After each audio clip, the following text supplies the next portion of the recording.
අරමුදු ආයුබෝවන් සුදනාටම අපි පන්ති ආරම්භ කරමු. අද උදේ 20:22 උසස් පෙළ කරන දරුවන්ට අපි පටන් ගන්නවා 10 වන විෂය ඒකකය හවුල් ව්‍යාපාර ගිණුම් කරණය. ඔයා අපේ වෙන්ද ගන්නවා වගේ ගන්න ආප්ෂීට් කොලයක්. ତොර කොලේ අරගෙන දෙකට නවලා ගන්න. හරි.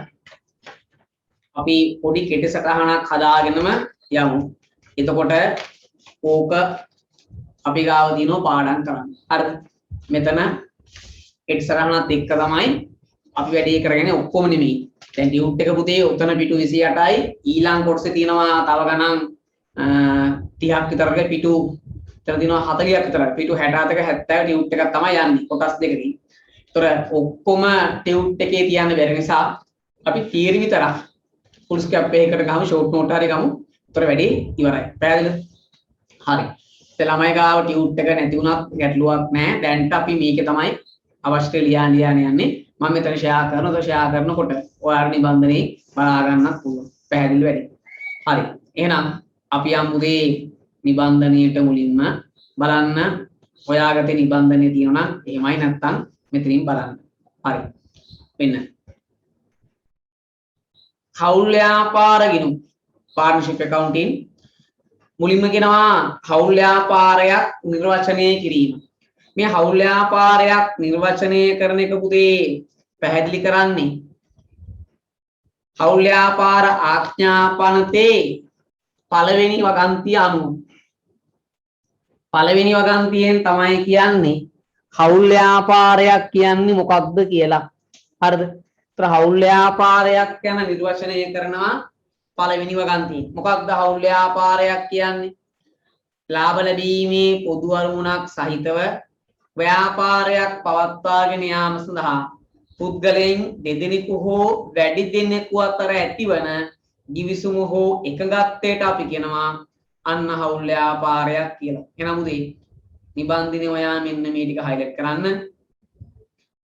ලාභ ලැබීමේ පොදු අරමුණක් සහිතව ව්‍යාපාරයක් පවත්වාගෙන යාම සඳහා පුද්ගලයන් දෙදෙනෙකු හෝ වැඩි දෙනෙකු අතර ඇතිවන givisum හෝ එකඟත්වයට තමයි අපි කියන්නේ මොකක්ද? හවුල් ව්‍යාපාරයක් කියලා. හරිද?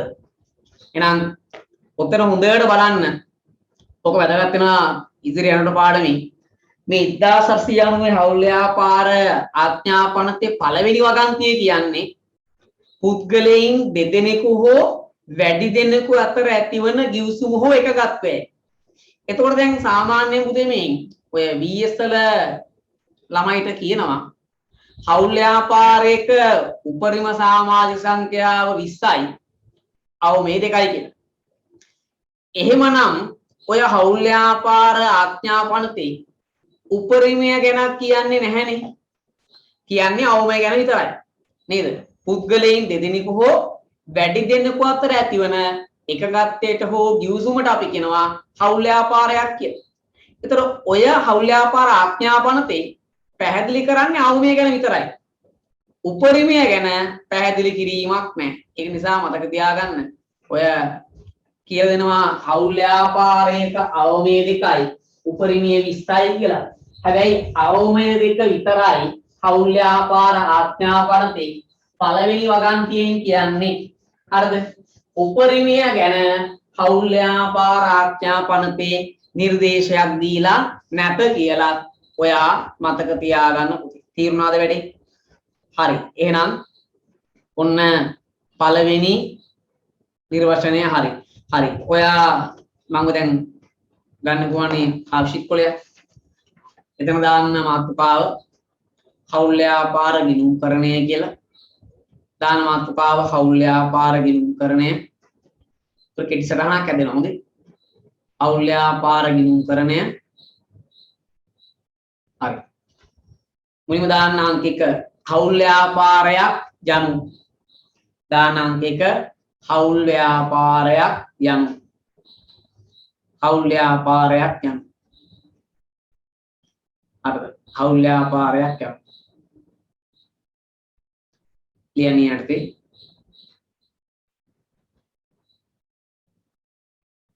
ලාභ ලැබීමේ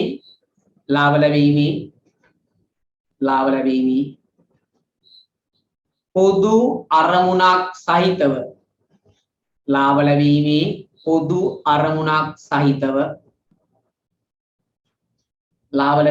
පොදු අරමුණක් සහිතව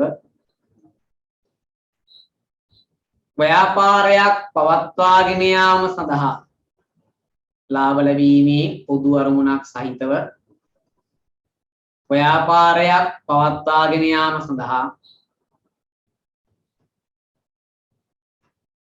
පුද්ගලයින්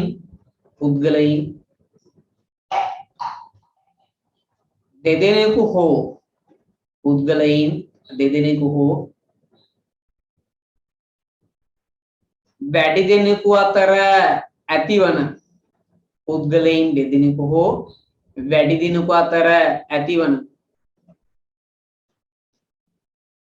givisum හෝ එකඟතාවයයි පුද්ගලයන් දෙදෙනෙකු හෝ වැඩි දෙනෙකු අතර ඇතිවන givisum හෝ එකඟතාවයයි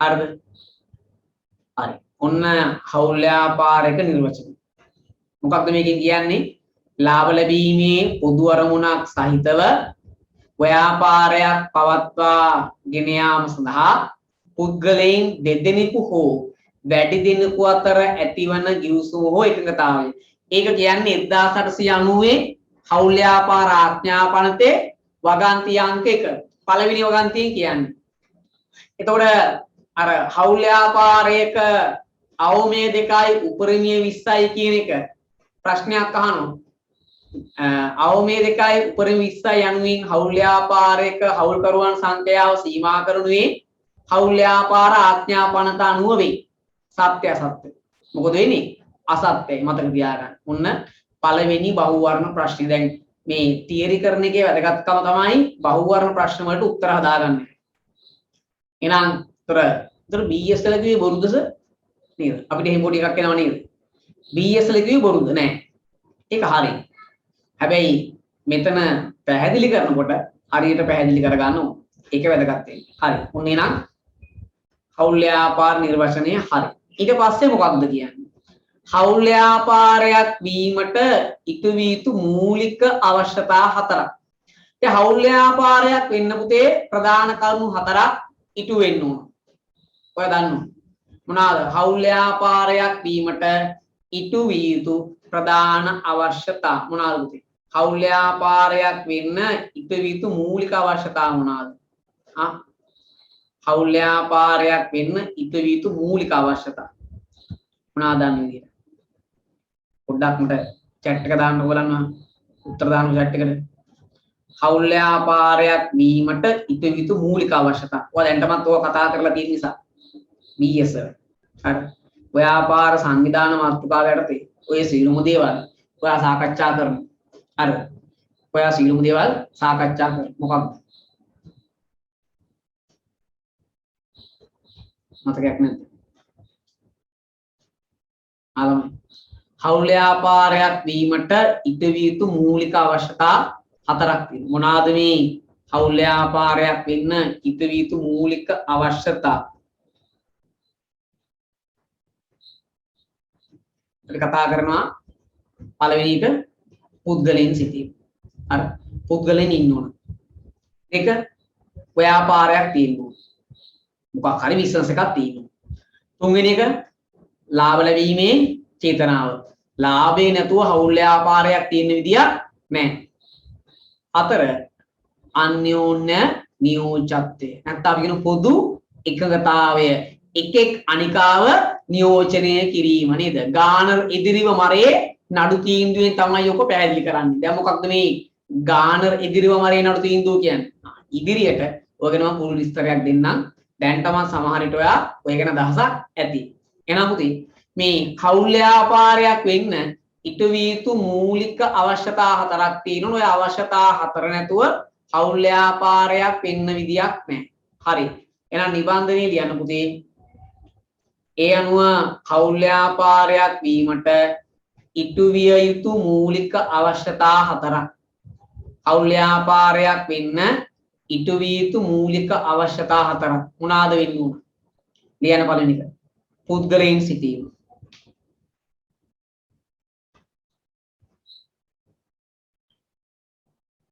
ලියන පළවෙනි එක පුද්ගලයන් සිටීම.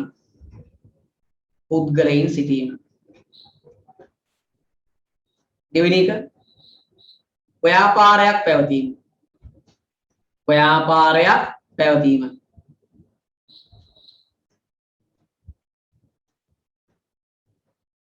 තුන්වෙනි එක ලාභ ලැබීමේ චේතනාව.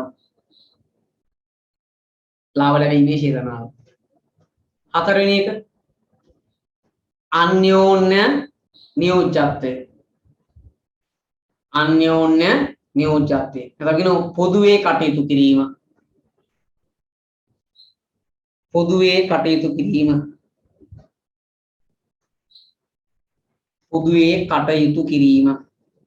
පොදුවේ කටයුතු කිරීම. හරිද? හරි. ඔන්න යන්නේ හවුල් ව්‍යාපාරයක් වීමට ඉටු විය යුතු මූලික අවශ්‍යතා හතර හරි. හරි. යන්න ඔයාගේ කෙටි සටහනට මේක හැම එකක්ම ලියන්නේ වැදගත් ටික විතර. ඉතින් ඔය හතර අනිවාර්යයෙන්ම වැදගත්. දාන්න මාතෘකාව හවුල් ව්‍යාපාරයක් වීමට ඉටු විය යුතු මූලික අවශ්‍යතා හතරක්. ලියන්න ෂෝට් නෝට් එකේ හවුල් ව්‍යාපාරයක් වීමට ඉටු විය යුතු මූලික අවශ්‍යතා හතරක්. අර මොනවාද මූලික අවශ්‍යතා හතර? ලියන්න කෙටි සටහනේ. ලියන උදේ කෙටි සටහනේ මොනවාද? ලියන පළවෙනි එක පුද්ගලයන් සිටීම. පුද්ගලයන් සිටීම. හරි. පුද්ගලයන් සිටීම. දෙවෙනි එක ව්‍යාපාරයක් පැවතීම. ව්‍යාපාරයක් පැවතීම.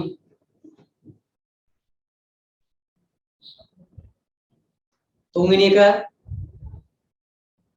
ලාභ ලැබීමේ චේතනාව. ලාභ ලැබීමේ චේතනාව.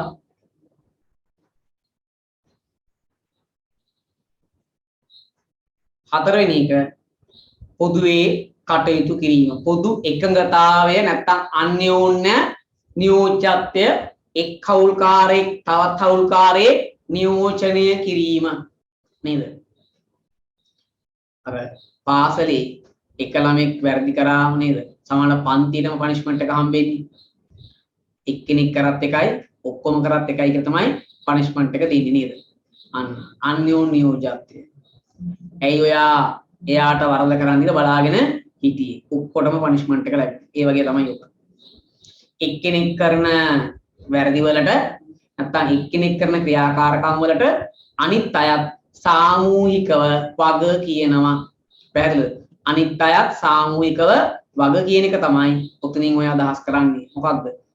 අන්‍යෝන්‍ය නියෝජ්‍යත්වය තුලින්. පැහැදිලිද? හරිද? එන්න ඊළඟට එනවා. හරි. ඔන්න ඒක අතරේ හරිද? හරිද? එතකොට පුතේ ලෝකේ හවුල් ව්‍යාපාර වර්ග කීපයක් තියෙනවා. හැබැයි ලංකාවේ තියෙන්නේ සීමා රහිත හවුල් ව්‍යාපාර විතරයි. එතකොට හවුල් ව්‍යාපාර විදියට කතා කරන්නේ සීමා රහිත හවුල් ව්‍යාපාර විතරමද? දැන් ලංකාවේ තියෙන්නේ සීමා රහිත හවුල් ව්‍යාපාර විතරයි. එතකොට වෙන වර්ගවල හවුල් ව්‍යාපාර තියෙනවද? ඒව තියෙනවද ළමයි? වෙන වර්ගවල හවුල් ව්‍යාපාර තියෙනවද? අහන්නේ නැද්ද? සීමා සහිත හවුල් ව්‍යාපාර විතරද තියෙන්නේ? නැත්නම් වෙනත් තව මොනවා හරි හවුල් ව්‍යාපාර තියෙනවද? ළමයි මොනවා හරි තියෙනවද? ඔව් සීමා සහිත සහ සීමා රහිත. ඒතර පුතේ මේ හවුල් ව්‍යාපාර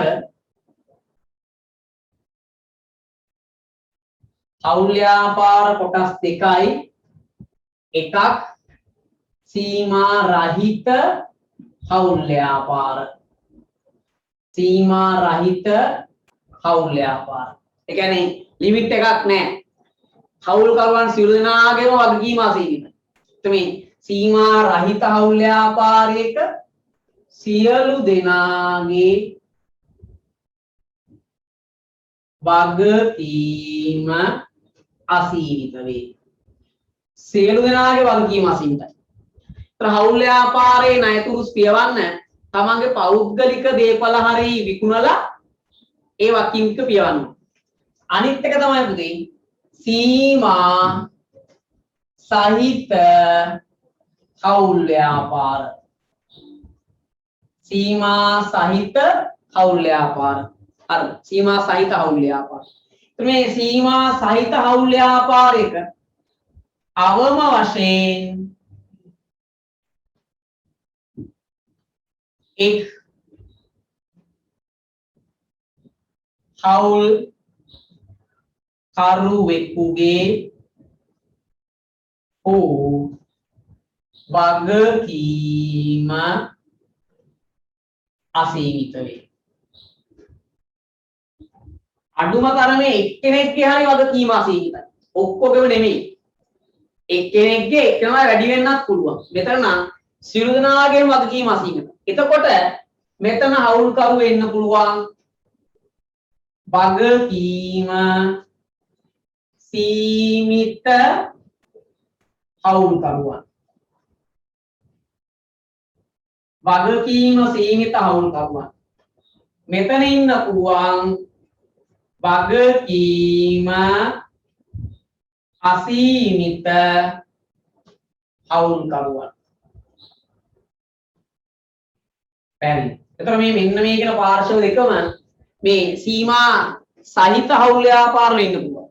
හැබැයි සීමා රහිත හවුල් ව්‍යාපාරවල සියලු දෙනාගේම වගකීම අසීමිතයි. ඒක වෙනස.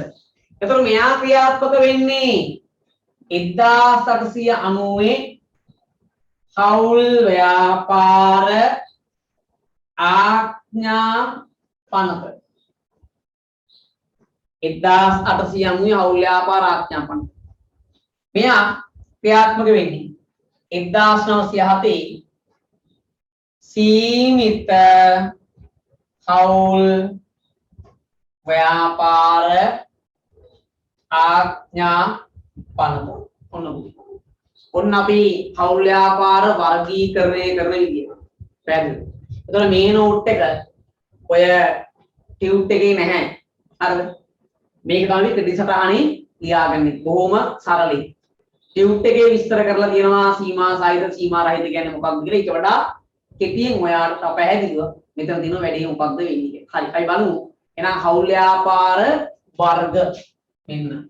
හවුල් ව්‍යාපාර වර්ග කොහොමද අපි වෙන් කරගන්නේ කියලා. හරිද? හරි. බලන්න පුතේ ඔයා එහෙනම් නිබන්ධනයේ මෙන්න නිබන්ධනයේ කියනවා හවුල් ව්‍යාපාර වර්ග.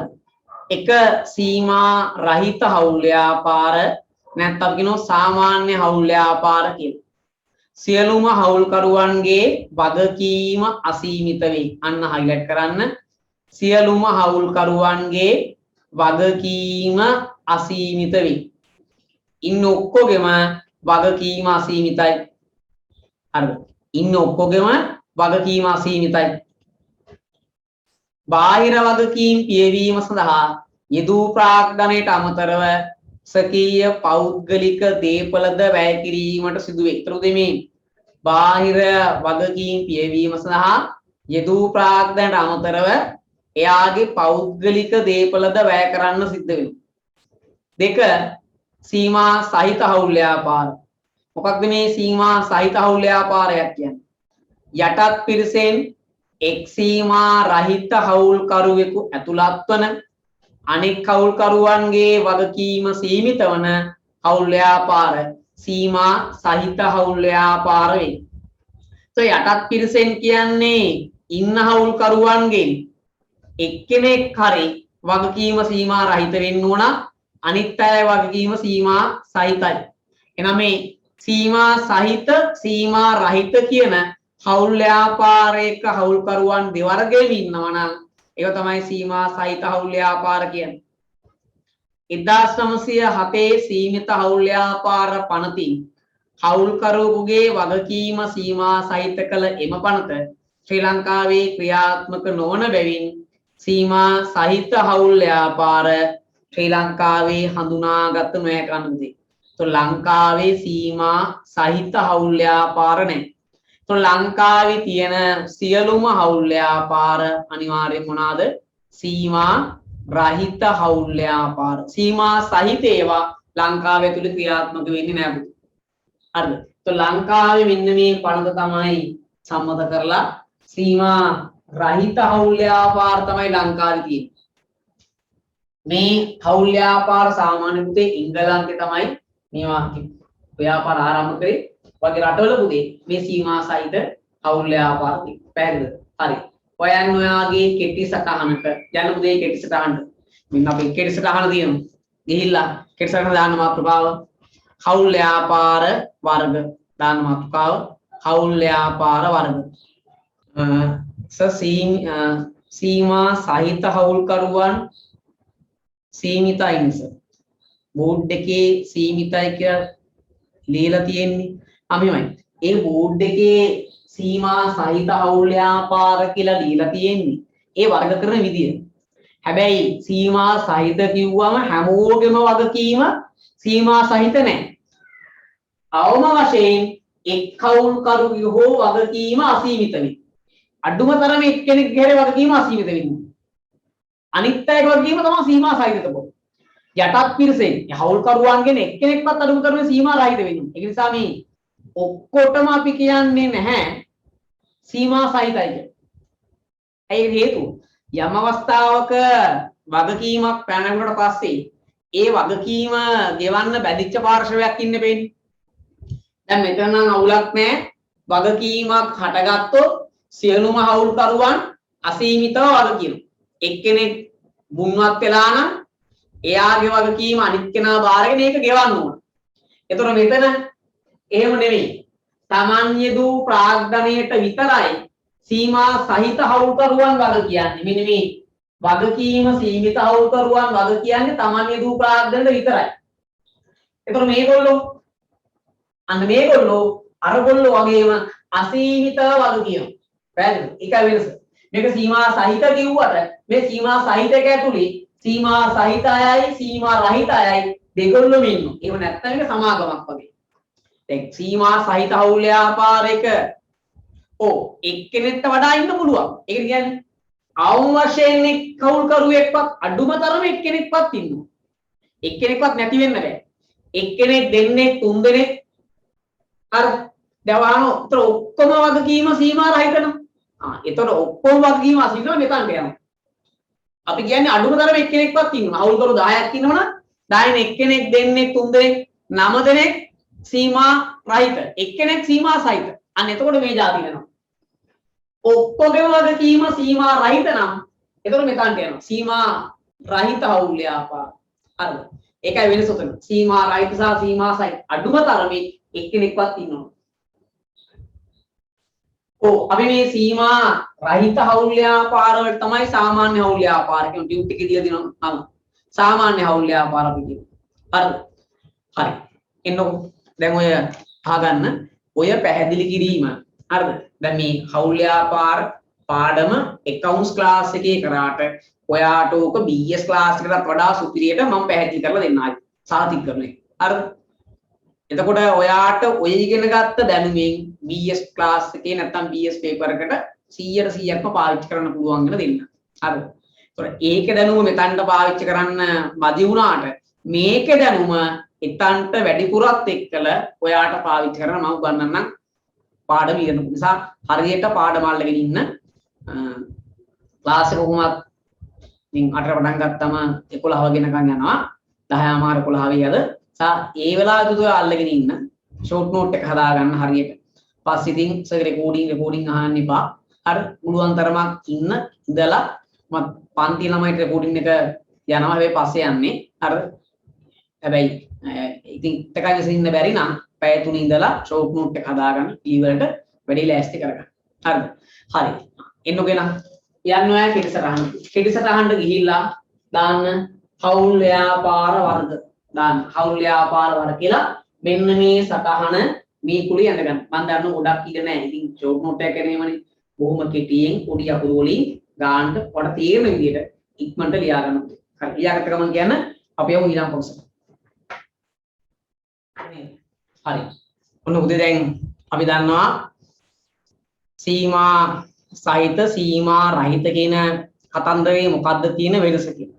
අර සීමා සහිත සීමා රහිත කියන එකේ මොකක්ද වෙනස අපි දන්නවා. හරි. හරි.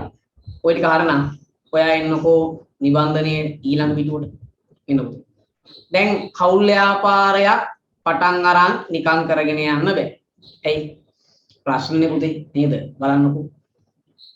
පොඩියට පටන් ගත්තත් අපි සහයෝගයෙන් වැඩේ කරමු කියලා පස්සේ කාලෙක මේක එන නඩුවක් බවට පත් වෙනවා. ඉතින් මේ පස්සේ කාලෙක වෙන්න පුළුවන් ගැටලු ඇතිවන තැන් ටික අද ගිවිසුමකට දාලා අද කොන්දේසිල හඳුනාගෙන අපි පිළිවෙලට මේ වැඩේ කරගෙන යන්න. එහෙම නැති වුණොත් අනාගතයේ ප්‍රශ්න ඇති වෙලා ව්‍යාපාරය වහලා දාන තත්ත්වයටපත් වෙන්න පුළුවන්. පැහැදිලිද? ඔය බලන්නකෝ දෙන්න පටන් ගත්ත ව්‍යාපාර කීයකට කැඩලා තියනවද කියලා. බෑන්ඩ් වල කවුලේ පටන් ගත්ත බෑන්ඩ් කීයක් කැඩලා තියෙනවද? ඇයි? කලින් පිට් එකට පටන් ගත්තට පස්සේදී මොකද වෙන්නේ? අන්න අර මුදල බෙදා ගන්න ගියාම ගැටලුවක් ඇති වෙනවා. ඒක තමයි ප්‍රධාන කාරණය. නේද? සුදේ කවුලේ පටන් ගත්ත YouTube channel කීයක් දැන් කැඩලා තියෙනවද? ආලමයි. නේද? ළමයි සමී අනිවාර්ය එකඟතාවයක් තියෙන්න ඕන. අපි වැඩ පටන් ගන්න කලින් එකඟතාවයක්. ඉතින් වෙන්නවනේ. අනේක සවුදී අපි අනාගතයේ ඇති වෙන්න පුළුවන් කරුණු කාරණා දාලා අපි හදා ගන්නවා ගිවිසුම. අන්න හවුල් ව්‍යාපාර ගිවිසුම. ඉතින් ඔය ගොඩක් තැන්වල ඔය වගේ එකඟතාව තියෙනවා උදේ.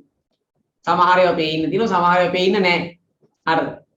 සමහර ඒවා පේන්න තියෙනවායි කියන්නේ ලිඛිතව ලියලා අස්සම් කරලා පැහැදිලිව තියෙනවා. ඕන්ලාක බලාත්මක කරන්න පුළුවන්. සමහර ඒවා එහෙම නැහැ. ඒවා තියෙන පිට් එකට. නේද? වචනයෙන් තියෙන්නේ. නේද? සමහර ඒවා ඇඟවීමෙන් තියෙනවා. ඇඟවීමෙන් කියන්නේ දැන් අපි හිතනවා මෙයා තමයි මෙතන ලොක්කා. එයා ලොක්කා විදියට වැඩ කරනවා. නේද? අලම නිසා මේ හවුල් ව්‍යාපාර ගිවිසුම තමයි ඊළඟ මත්පාව. එතකොට මේ හවුල්කරුවන් අතර මතභේදයක් ඇති වෙන්න තුඩු දෙන කරුණු දාලා අපි හදා ගන්නවා මොකක්ද ගිවිසුමක්. එන්නකො එනම් මෙන්න ඊළඟ මාතෘකාව. හවුල් ව්‍යාපාර ගිවිසුම බලන්න. හවුල් ව්‍යාපාරයක හවුල්කරුවන් කිහිප දෙනෙකු 2:20යි. හැබැයි මම කිව්වේ දැන් අවම මේ 2යි කියලා විතරයි. හොඳේ තාම 2:20ක් සිටින බැවින් ව්‍යාපාරිකම කටයුතු වලදී ඔවුනොවුන් අතර මතභේද ඇති විය හැකිය. ඇත්තනේ බිස්නස් එක කරගෙන යනකොට ඇතිතරම් මතභේද ඇති වෙන්න පුළුවන්. එම තත්ත්වයන් මගහැරීම සඳහා හවුල්කරුවන් අතර අන්‍යෝන්‍ය එකඟතාවයක් පැවතිය යුතුය. එබැවින් හවුල්කරුවන් අතර ආරවුම්‍ය ස්වරූපයකට පත්විය හැකි අනාගත තත්ත්වයන් පිළිබඳ වර්තමාන එකඟතාවයන් ඇති කර ගැනීම දැකිය හැකිය. මෙම එකඟතාවයන් කොන්දේසි ලෙස හඳුන්වයි. මෙම එකඟතාවයන් කොන්දේසි ලෙස හඳුන්වයි. එම කොන්දේසි සියල්ලෙහි එකතුවෙන් අවසානයේ හවුල්කරුවන් අතර ගිවිසුමක් නිර්මාණය වේ. අන්න පුතේ අපිට අනාගතයේ ගැටලු වෙන්න පුළුවන් තැන් ටික දාලා අපි මොකද කරන්නේ? ගිවිසුමක් හදා ගන්නවා. එහෙනම් මෙන්න මෙහෙම හයිල් කරනවා යා.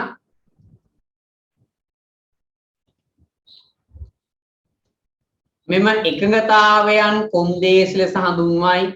එම කොන්දේසි සියල්ලෙහි එකතුවෙන් අවසානයේ හවුල්කරුවන් අතර ගිවිසුමක් නිර්මාණය වේ. නම් අනාගතයේ ඇති වෙන්න පුළුවන් කොන්දේසි දාලා මොකද කරන්නේ අපි? අන්න ගිවිසුමක් හදා ගන්නවා. ඒ අනුව හවුල් ව්‍යාපාර කටයුතු කළ යුතු ආකාරය පිළිබඳ සියලුම විධිදාන හවුල්කරුවන් එකඟ වන හවුල් ව්‍යාපාර ගිවිසුමේ අඩංගු වේ. මෙම ගිවිසුම ලිඛිතව තිබිය යුතු නැත. මම කියනවා හවුල් ව්‍යාපාර ගිවිසුම ලිඛිතව තිබිය යුතු නැත. නමුත් 1840 වංචා වැළැක්වීමේ ආඥාපනත අනුව රුපියල් 1000ට වැඩි ප්‍රාග්ධනයක් සහිත ව්‍යාපාරයක් නම් හවුල් ගිවිසුම ලිඛිතව තිබිය යුතුයි කියලා. හරිද? ඒක තන්දරේ පැහැදිලි කරනවා. හින ලොකු සිද්ධියක් තියෙන ළමයි ඕකේ පැහැදිලි කරන ගොඩක් ළමයිගේ ඔය ගැන තියෙන්නේ මිත්‍යාවක්. හරි? මිත්‍යාවක් ළමයි. ඒක නිසා ඕක පැහැදිලි කිරීමක් කරන්නම් ඔයාලට. එන්න ගිලකට මෙන්න හවුල් ගිවිසුමක ඇතුළත් තීතු කරුණු. හවුල් ව්‍යාපාරයේ නම සහ ව්‍යාපාරයේ ස්වභාවය සාමාන්‍ය තීතු. හවුල්කරුවන් ප්‍රාග්ධන යොදන ප්‍රමාණය. ලාභ බෙදා ගන්න ආකාරය. හවුල්කරුවන්ගේ වැටු ප්‍රාග්ධනය ගැනීම. විශ්‍රාම යාමේදී හෝ මරණයකදී කටයුතු කරන ආකාරය. ප්‍රාග්ධනයට අමතර සැපයූ ණයක් සම්බන්ධ ක්‍රියාත්මක කරන ආකාරය. ඒතර උදෙමේ එකඟතාවයන් ප්‍රධාන ආකාර තුනකට ඇති වෙන්න පුළුවන්. පැහැදිලිද? එහෙනම් එන්න මෙන්න හවුල් ව්‍යාපාර විසුද්ධ එකඟතාවය. හවුල් ව්‍යාපාර ගිවිසුම් වර්ග. හවුල්කරුවන්ට පුතේ හවුල් ව්‍යාපාර ගිවිසුමක් ප්‍රධාන ආකාර තුනකට ඇති කරගන්න පුළුවන්. ප්‍රධාන ආකාර තුනකට හවුල් ව්‍යාපාර ගිවිසුමක් ඇති කරගන්න පුළුවන්. එකක් ළමයි ව්‍යංග ගිවිසුම. ව්‍යංග ගිවිසුම. ව්‍යංග ගිවිසුම. අපි කියන්නේ ඇඟවීමෙන් කියලා නේද? ඔවුනොවුන් අතර ව්‍යාපාර ක්‍රියාකාරකම් වලදී හැසිරෙන ආකාරය අනුව අපිට තේරෙනවා මෙයා තමයි මෙතන ලොක්කා කියලා. සමහර දවස්වල සෙක්ෂන් එකේ හෙඩ් නැති වුණාම සමහර අය නිකන් එයා හෙඩ් වෙන්න වගේ හෙඩ් වගේ වැඩ කරනවා නේද? පොඩ්ඩක් දුවලා පැනලා නේද? ළමයි ඉස්කෝලේ සෙක්ෂන් එකේ එහෙම තියෙනවා කොමර්ස් සෙක්ෂන් එකේ. නේද? නැත්තම් අපි හිටියනම් 10 11 සෙක්ෂන් එකේ අන්න. ඒතර අපි හිතනවා මෙයා තමයි ඊළඟ හෙඩ්. නේද? ඒතර එයා තමයි අර හෙඩ් නැතිකොට ඒ වගකීම් ටික අරගෙන කටයුතු කරන්නේ. නේද? අන්න එතකොට එයා ව්‍යංගයෙන් ළමයි ක්‍රියාකාරකම් වලදී හැසිරෙන ආකාරය අනුව ඇඟවීමක් කරලා තියෙනවා. හරිද? අන්න ව්‍යංග ගිවිසුම. ඊට පස්සේ පුතේ දෙවෙනි එක මොකක්ද? වාචික. වාචික ගිවිසුම. වාචික ගිවිසුම. කට වචනෙන් ඇති කරගන්නවා. අපි රුපියල් 10,000 දාලා පොඩි බිස්නස් එකක් පටන් ගමු. ලාභේ සමාන දෙකට බෙදා ගමු. හරි ඒටි. ඊළඟට ලිඛිත ගිවිසුම. අන්න හරියට හවුල්කරුවන් එකඟතාවයක් ඇති කරගෙන කොලයක ලියලා අන්න ගිවිසුමක් ඇති කරගන්න. ඔන්න පුතේ හවුල් ව්‍යාපාරයක ගිවිසුමක් ඇති වෙන්න පුළුවන් ප්‍රධාන ආකාර තුන. තේරුම් ගන්න. හරි. එහෙනම් ඔයයන් උපාගේ පිටිසරහට හවුල් ව්‍යාපාර ගිවිසුම් වර්ග දානවා පුතා. හවුල් ව්‍යාපාර ගිවිසුම් වර්ග. මම කිව්වා BS වලට අවශ්‍ය කරන දැනුම accounting වලින් දෙනවයි කියලා. හරි. මේ පාඩම ඉරනකොට හවුල් ව්‍යාපාර ඉරනකොට ඒ ටික ඔයාලට අනිවාර්යෙන් ලැබිලා තියෙනවා. හරි. ඉන්න. හවුල් ව්‍යාපාර ගිවිසුම් වර්ග දාන්න. ව්‍යංග ගිවිසුම්. වාචික ගිවිසුම්. මෙයා ලිඛිත ගිවිසුම. හරි. ව්‍යංග ගිවිසුම කියන්නේ පුතේ මේ ඇඟවීම මත ව්‍යාපාරික ක්‍රියාකාරකම් වලදී හැසිරෙන ආකාරය අනුව ව්‍යාපාර ක්‍රියාකාරකම් වලදී හැසිරෙන ආකාරය අනුව. එහෙම තේරෙනවනේ. මේ සමහර දැන දෙනවා දැන් සමහර අය ඉන්නවා සමහර කැෂියර් එකේ සල්ලිත් ගන්න. එයාගේ තව ළඟින් ඇඳුනුත් විකුණනවා. ආයෙ තව තැනකට තව කෙනෙක් උපදෙසුත් දෙනවා. දැන් එළියින් අපිට හිතෙනවා මෙයා වෙන්නේ අයිතිකාරයා. දැන් අපි දන්නේ එයාට අයිතිකාරය වෙන කෙනෙක්ද කියලා. හැබැයි එයා අයිතිකාරයාගේ බලතල අරගෙන වගේ ක්‍රියාත්මක වෙනවා. ඒතර එළිය නම් බලන අපිට තේරෙනවන්න ඇඟවීමෙන් එයා තමයි අයිතිකාරයා. ඒලම කියන්නේ ව්‍යාපාර ක්‍රියාකාරකම් වලදී හැසිරෙන ආකාරය අනුව එහෙම තියෙන්නේ නේද? අපි කියන්නේ මූලික අයිතිකාරයා වගේ කියලා. අන්න. ඒතර එයා තමයි තොර මේ ක්‍රියාත්මක කරන්නේ වගකීම. අර වාචික කට වචනේ හරිද? දෙන්න අතර කට වචනයෙන් විතරක් හරිද? ඇති කරගන්න එකඟතාවය හරිද?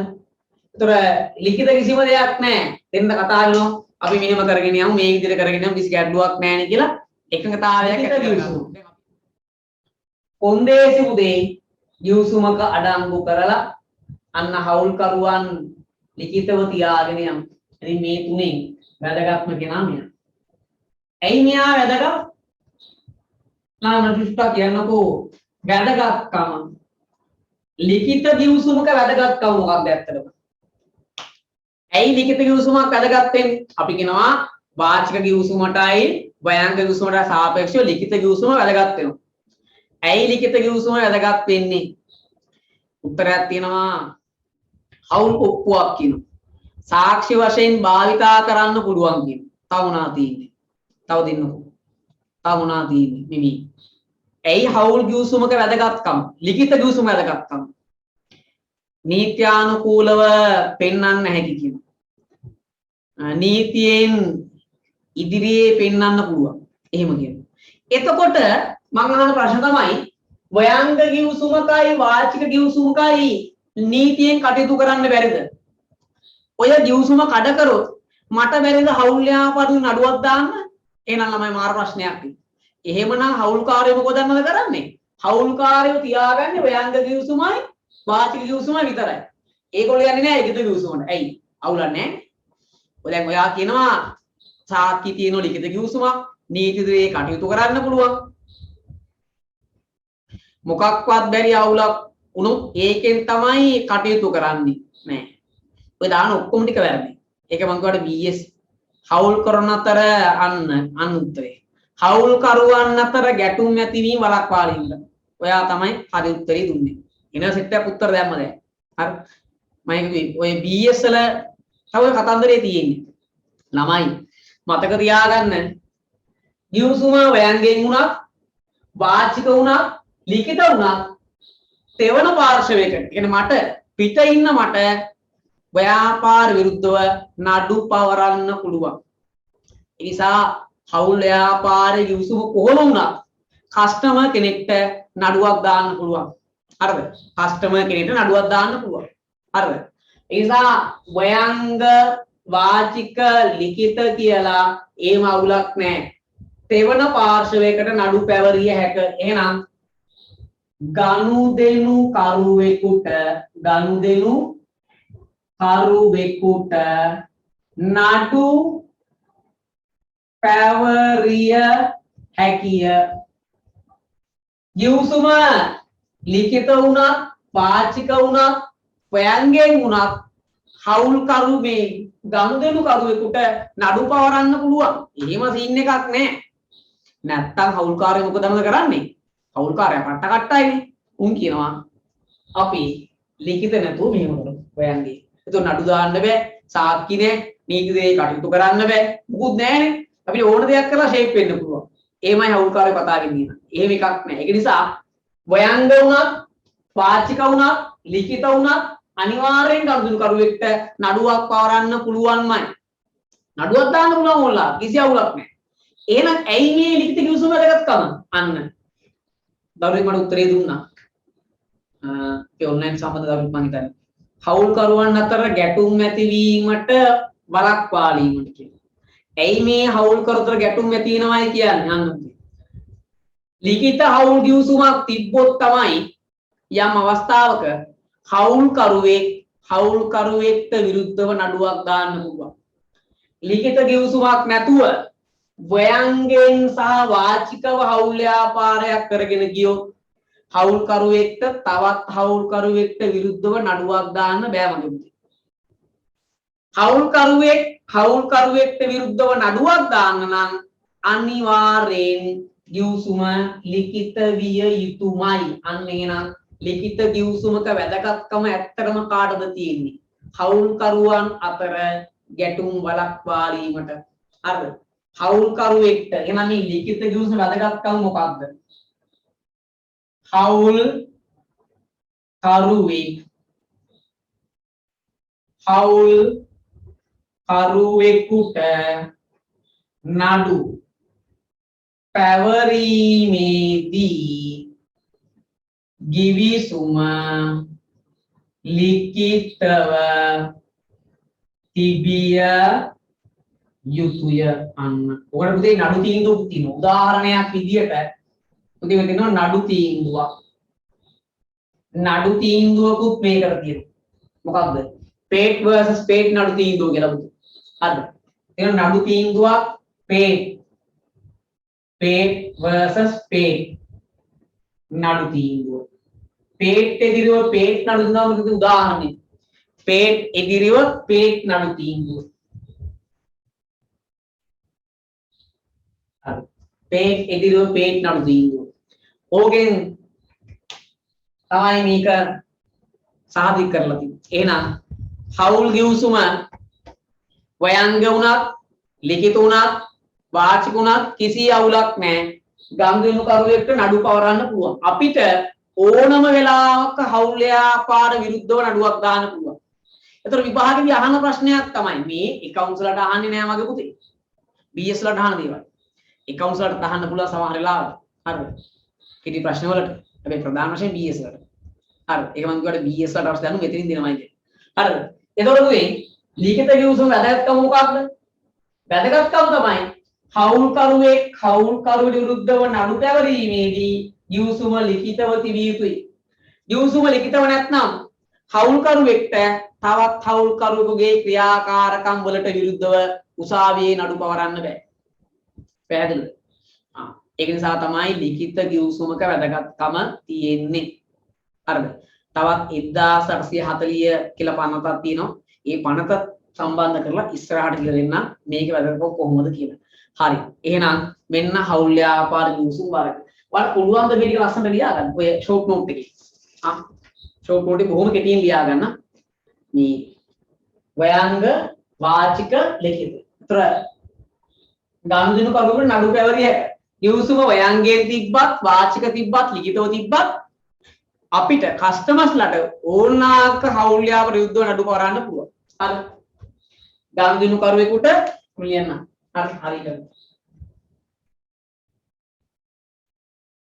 හවුල් ව්‍යාපාරයට විරුද්ධව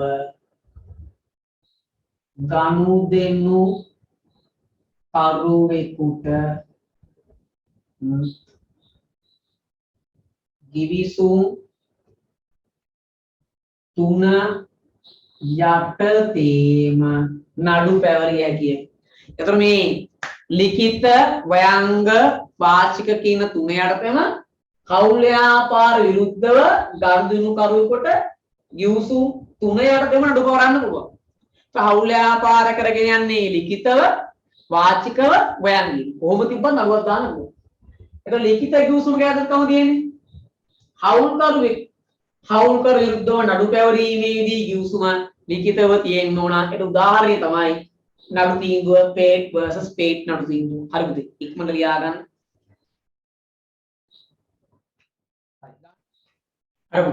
හරිද? හරි. ඔන්න අපි ගිවිසුම වරක් කතා කරා පුතේ. ඉතින් ඔය කෙටි අදහසක් දැන්ට ඔයාට ඔය ගැන තියෙනවා.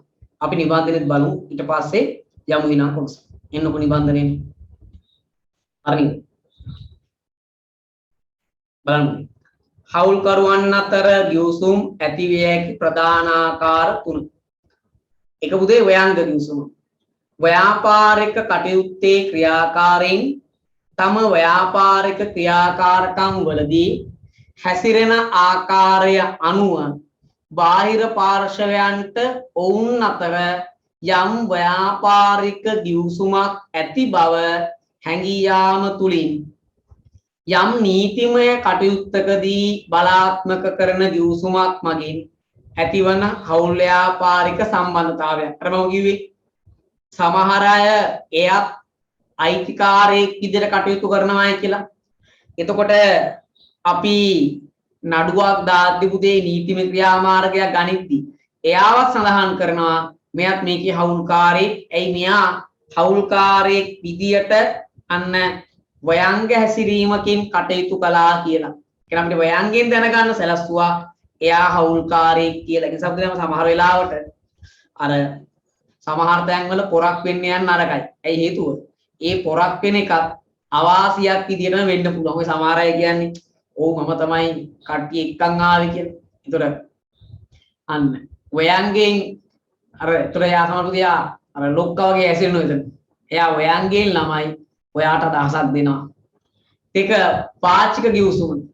හවුල්කරුවන් අතර ඇති කරගන්නා වාචික එකඟතාවයන් ඇති කරගන්නා ගිවිසුම් වාචික ගිවිසුම් ලෙස හැඳින්වේ. ලිඛිත ගිවිසුම් හවුල්කරුවන් තමන් අතර ඇති කරගන්නා එකඟතාවයන් ලිඛිතව ලියවිල්ලක ඇතුළත් කර එම ලියවිල්ලට සියලුම හවුල්කරුවන් අත්සන් කිරීමෙන් ඇතිවන ගිවිසුම් ලිඛිත ගිවිසුම් ලෙස හඳුන්වයි. මෙම ගිවිසුම නීතිඥවරයෙකු ලවා සහතික කර ගැනීමද කළ හැක. එවිට හවුල් ගිවිසුම හවුල් ඔප්පුවක් බවට පත්වේ. හරිද? ගිවිසුම ඔප්පුවක් බවට පත්වේ. හවුල්කරුවන් අතර ගිවිසුම ලිඛිතව පැවති විට එය ඔවුන්ට වාසි සහගතය. එවිට නීතිමය පිහිට පැතීමට බාධාවක් ඇති නොවේ. අන්න පුතේ අයින් කරන්න. ඔන්න ඔය වගන්ති විතර. ඔය ගිවිසුම යටතේ කොටස් තුනේ අපිට වැදගත් වෙන්නේ ඔන්න ඔය කෑල්ල විතරයි. හරිද? ලිඛිත ගිවිසුමක වැදගත්කම හවුල්කරුවන්ට තමයි ඕකේ වැදගත්කම තියෙන්නේ. හරිද? හරි. ඊට පස්සේ දැන් BS වල අහන තවත් දෙයක් තමයි හවුල් ව්‍යාපාර ගිවිසුම සහ ඔප්පු අතර වෙනස්කම්. ළමයි. දැන් මට දෙන්නකෝ හවුල් ව්‍යාපාර ගිවිසුමයි ලිඛිත ගිවිසුමයි ඔප්පුවයි අතර වෙනස්කම් මොකක්ද? හවුල් ව්‍යාපාරයක තියෙන ලිඛිත ගිවිසුම සහ හවුල් ඔප්පුව අතර වෙනස.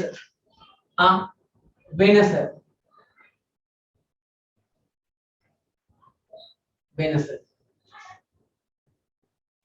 ලිඛිත හවුල් ගිවිසුම හවුල් ඔප්පුව. මොකක්ද මේ දෙකේ තියෙන ඇත්තටම වෙනස ළමයි? ඔයා දන්න විදිහට. ඔයා දන්න විදිහට ලිඛිත හවුල් ගිවිසුමකයි හවුල් ඔප්පුවකයි වෙනස මොකක්ද මේ? නීත්‍යානුකූල ඔප්පුවයි. ඒතර ගිවිසුම නීත්‍යානුකූල නැද්ද? ගිවිසුම ඔප්පුව නීත්‍යානුකූලයි කියන්නේ. ඒතර ගිවිසුම නීත්‍යානුකූල නැද්ද? තව නැති. අපිට දෙන්න මට උත්තර. මොකක්ද මේ ලිඛිත ගිවිසුමයි හවුල් ඔප්පුවයි අතර වෙනස? ඔප්පුව නීත්‍යානුකූල ලියවිල්ලක් තියෙනවා. එහෙනම් දැන් මේක නීත්‍යානුකූල නම් මේක එතකොට ගිවිසුම නීත්‍යානුකූල නැද්ද? නීතිය පිළිගන්නේ නැද්ද? ඔප්පුව විතරද පිළිගන්නේ? ඔප්පුව විතරද පිළිගන්නේ? මම මේ අහන ප්‍රශ්න මේ ඔයාගෙන් විභාගෙ දෙන්න පුළුවන් දේවල් වුණා. ඔව්නේ කියනවා. එහෙමද? ගිවිසුම නොතාරිස්වරේ අත්සන් කරන්නේ නැහැ. ඔව් ඒක ඇත්ත. ගිවිසුම නොතාරිස්වරේ අත්සන් කරන්නේ නැහැ. හවුල් ඔප්පුව ප්‍රසිද්ධියට පත් කරන්නේ නැහැ. තමයි ප්‍රසිද්ධ කරන්න පුළුවන්. එහෙම උලන්නේ. මේක වෙනස. වෙනස තමයි ගිවිසුම හවුල් කරුවන් අතර ඇති වූ එකඟතාවයන් යොදා හවුල් කරුවන් අත්සන් කර ඇත. හවුල්කරුවන් අතර ඇති වූ එකඟතාවයන් යොදා හවුල්කරුවන් අත්සන් කළා. එච්චරයි. හවුල්කරුවන්ගේ අත්සන විතරයි. හවුල් ඔප්පුව කියන්නේ මොකක්ද? හවුල් කරුවන් අත්සන්කර හවුල් ගිවිසුම නීතිඥ වරයෙකු විසින් අත්සන්කර සහතික කිරීම. දැන් ඔයාට මතකද දැන් ඕනම ඔප්පුවක් දැන් ඔයාලා ඉඩමේ ඔප්පුව කවුද සාතික කරන්නේ? මතාරිස්වරයෙක් නේද? එයා සහතික කරනවා මෙන්න මේක ඔප්පුවක් මුද්දරේ ගහලා. හරිද? එතකොට මේක තමයි වෙනස. දැන් විභාගෙදි මෙහෙම ප්‍රශ්නයක් අහන්න පුළුවන්. හරිද? මොකද නා ප්‍රශ්නේ? සෑම හවුල් ඔප්පුවක්ම හවුල් ගිවිසුමකි.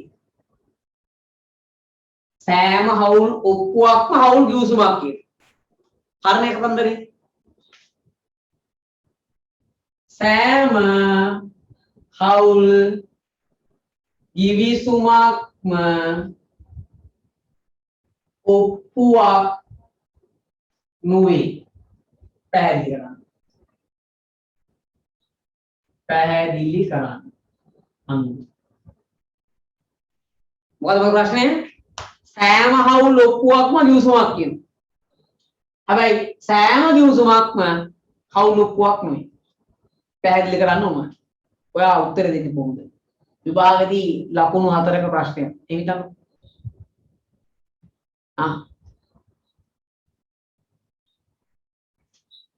මොකක්ද? ඔව් සුපිරි ප්‍රශ්නයක් නේද? හරි. සෑම හවුල් ඔප්පුවක්ම හවුල් ගිවිසුමක්. සෑම හවුල් ගිවිසුමක්ම හවුල් ඔප්පුවක් නෙවෙයි. කොහොමද පැහැදිලි කරන්නේ? ඒක මම ඔයාලට ඔයා හිටියොත් ඔයාලට BS වලට අවශ්‍ය දැනුම මේකෙන් ලැබෙයි කියලා. හරි. accounts එක කොහොමද හම්බෙනවනේ? මොකක්ද?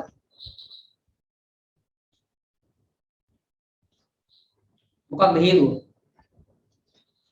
හවුල් ගිවිසුම හවුල් ඔප්පුවක් බවට පත් වෙන නිසා. තව උත්තර මොනවද?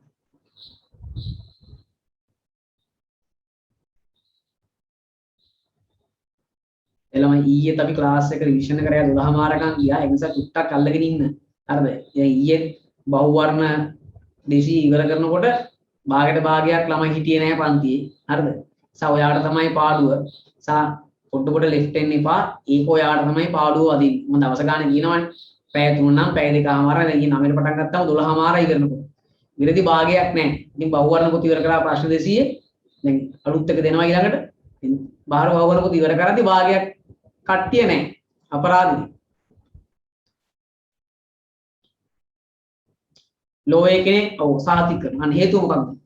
දැන් හවුල් ඔප්පුවක්ම ගිවිසුමක් කියන්නේ.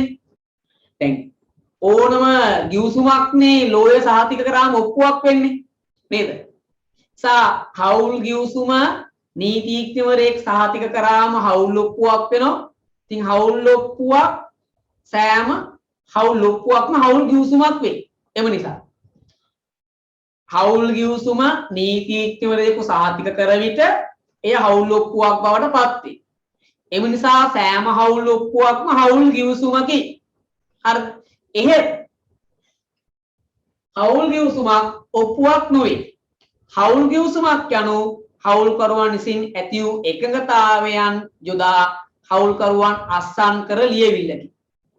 එය ඔප්පුවක් වීමට නම් නීතිඥවරයෙකු ළඟ සහතික කළ යුතුය කියලා අන්න ඔයා පැහැදිලි කරන්න ඕන.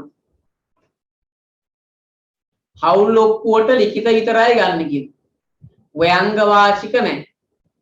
එතකොට ගිවිසුමට ඔව් ඒක ගන්නත් පුළුවන්. හරි. පැහැදිලිද? ඔන්න අදහස. හරි. ඔන්න හවුල් ඔප්පුවක් ගිවිසුමක් වෙනවා. හැබැයි ගිවිසුමක් ඔප්පුවක් වෙන්නේ නැහැ කියන එක කොහොමද අපි පැහැදිලි කරන්නේ? පැහැදිලි වෙයි. හරි. ඊළඟට යන්නකෝ ඔයා ෂෝට් නෝට් එකේ මාතෘකාව ගන්න. හවුල් ගිවිසුම සහ ඔප්පුව අතර වෙනස මෙන්න මේක ලියා ගන්න. මට වැදගත් කියන දේවල් හොඳේ. ඒතු මේව දන්නේ නැතුව අපිට ඉස්සරහට හවුල් ව්‍යාපාරට යන්න බෑ. ඔය ෂෝට් නෝට් පොලේ තියාගත්තම ඔයාට හවුල් ව්‍යාපාර සීලුම දේවල් මේක ඇතුලේ තියෙනවා. ගණන් ටික විතරයි ටියුට් එකේ තියෙනවා. මේ ෂෝට් නෝට් එකෙන් ඔයාලට ලොකු වැඩක් ගන්න පුළුවන් 22 උසස් පෙළ විභාග වෙනකම්. හරිද? හරි මාතෘකාව දාන්න. හවුල් ගිවිසුම සහ හවුල් ඔප්පුව අතර වෙනස.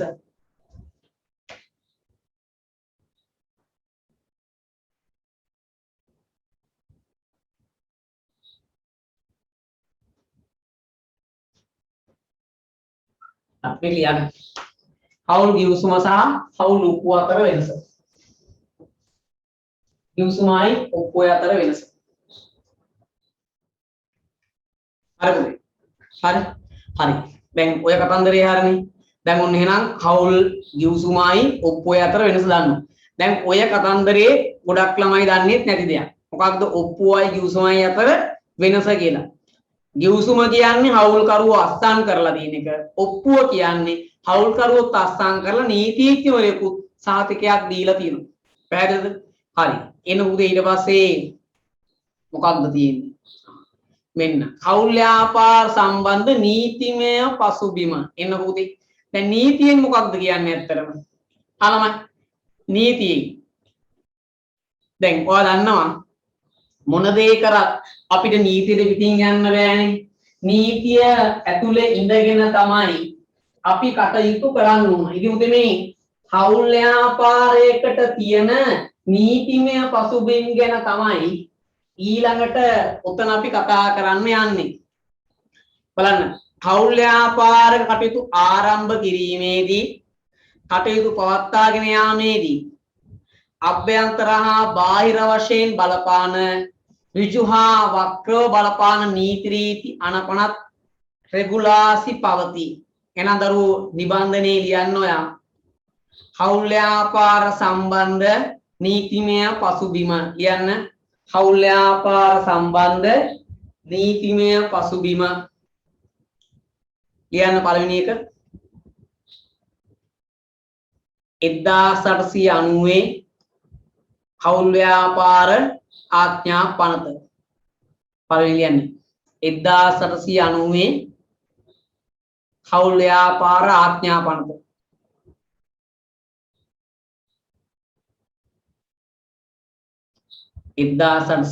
හවුල් ව්‍යාපාර ආඥා පනත.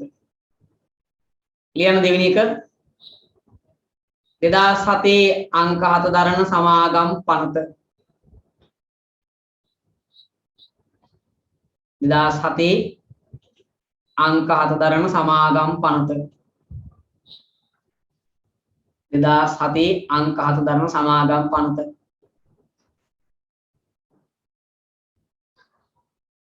ලියන තුන්වෙනි එක 1840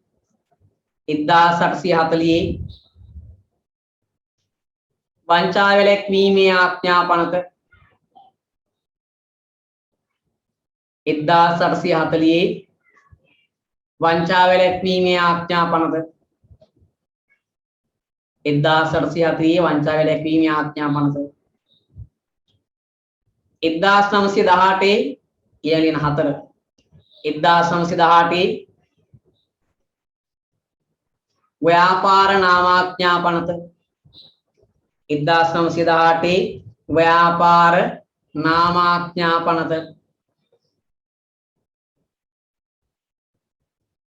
1918 ව්‍යාපාර නාමාඥා පනත.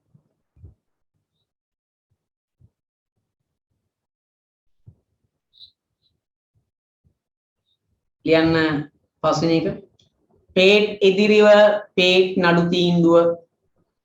පේට් එදිරිව පේට් නඩු තීන්දුව.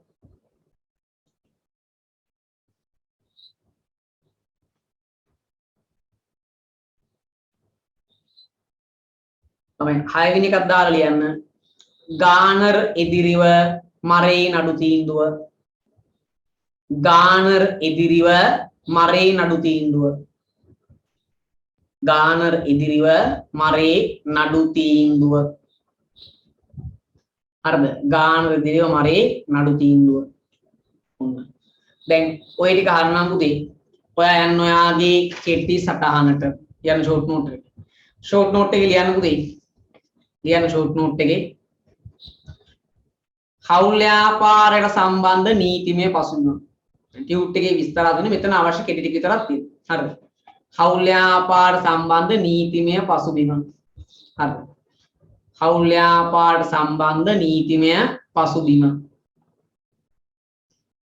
මොනවාද හවුල් ව්‍යාපාරයට සම්බන්ධ නීතිමය පසුබිම? නීති රීති මොනවද තියෙන්නේ මේකේ? දාන්න අංකෙක. පිටසටහන ලියන්න. 1890 හවුල් ව්‍යාපාර ආඥා පනත 1890 හවුල් ව්‍යාපාර ආඥා පනත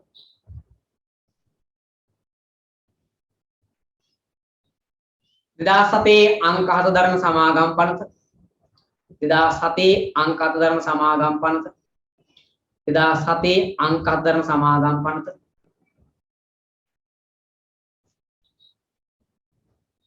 1840 වංචා වැළැක්වීමේ ආඥා පනත 1840 වංචා වැළැක්වීමේ ආඥා පනත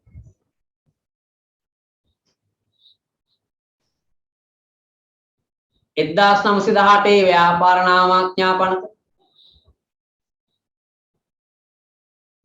1918 ව්‍යාපාර නාමාඥා පනත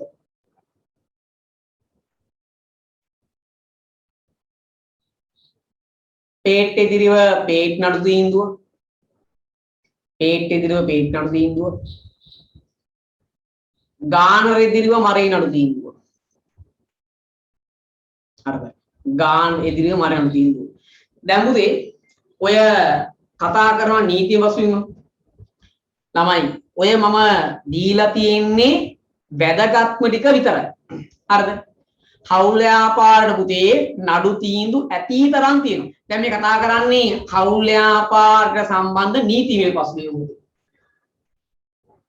හවුල් ව්‍යාපාරයක නීතිමය පසුබිම. දැන් පුතේ ඔතන සමහර දේවල් තිබ්බ මෙන්න මෙහෙම. 1890 හවුල් ආඥා පනත 1918 ව්‍යාපාර නාම ආඥා පනත මෙයා සමාගම් පනත 2007 අංක 7 දරන සමාගම් පනත. ඉතින් මොකක්ද මේ හේතුව මේගොල්ලෝ ආඥා පනත කියන්නයි මෙයාන නිකන් සමාගම් පනත කියන්නයි ධර්ම පනත කියන්නේ හේතුව මොකද අදහසක් තියෙනවා දැන් මේක තව තියෙනවා 1840 වංචා වැළැක්වීමේ ආඥා පනත ඇයි සමහර ඒවට ආඥා පනත කියන්නයි සමහර ඒවට පනත කියන්න හේතුව මොකක්ද? ඔයාගේ උත්තරයක් තියනවද? ආලමයි. උත්තරයක් තියනවද? යම් කොනන BS වලට අවශ්‍ය තොරතුරු මොනවද දෙනවයි කියලා. මේ ඉතින් BS වලට වැදගත් වෙන කරුණු කාරණා. හරිද?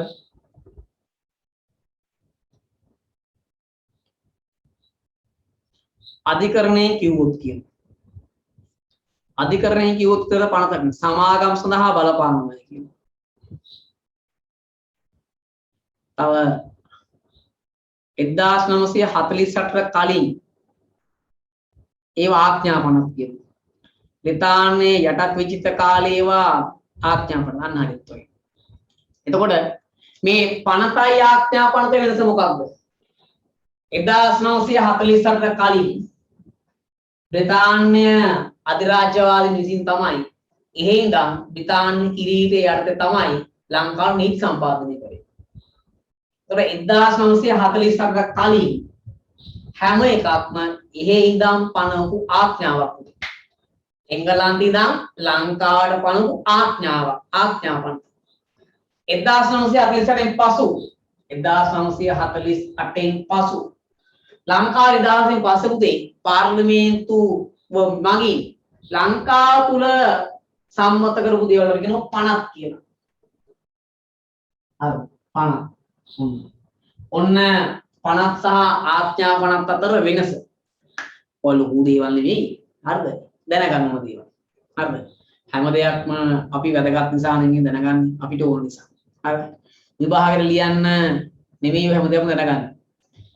ඔයාට ඔය දැනගෙන ඉන්න එක සෑහෙන වැදගත්. ඒතර ආඥා පණක් සහ පණක් අතර වෙනස. ඔන්න. හරි.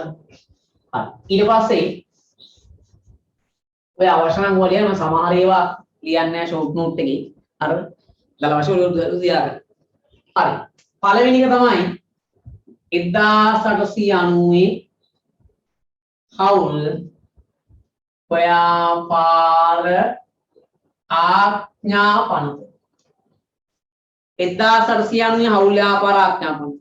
හවුල් ව්‍යාපාරයක් ආරම්භ කර පවත්වා ගැනීම සම්බන්ධයෙන් මේ ආඥා පනතේ වැදගත් වගන්ති කීපයක් තියෙනවා. වගන්ති අංක 1. වගන්ති අංක 24. වගන්ති අංක 42. ඔය තුන විතරයි සාමාන්‍ය වැදගත් වෙන්නේ. තව එකක් තියෙනවා මම ඒකත් කියන්නම්. වගන්ති අංක 44. හරි. වගන්ති අංක 1 24 42 47.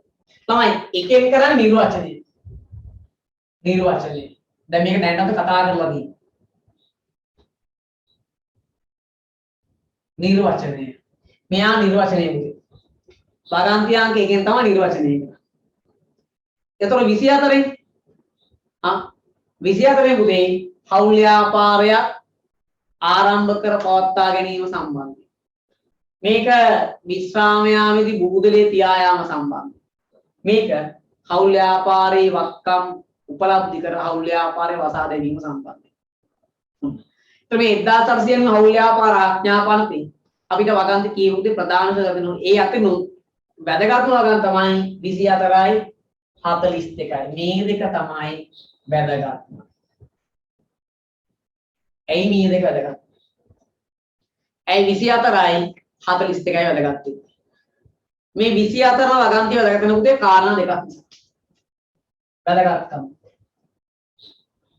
24 වෙනි වගන්තිය.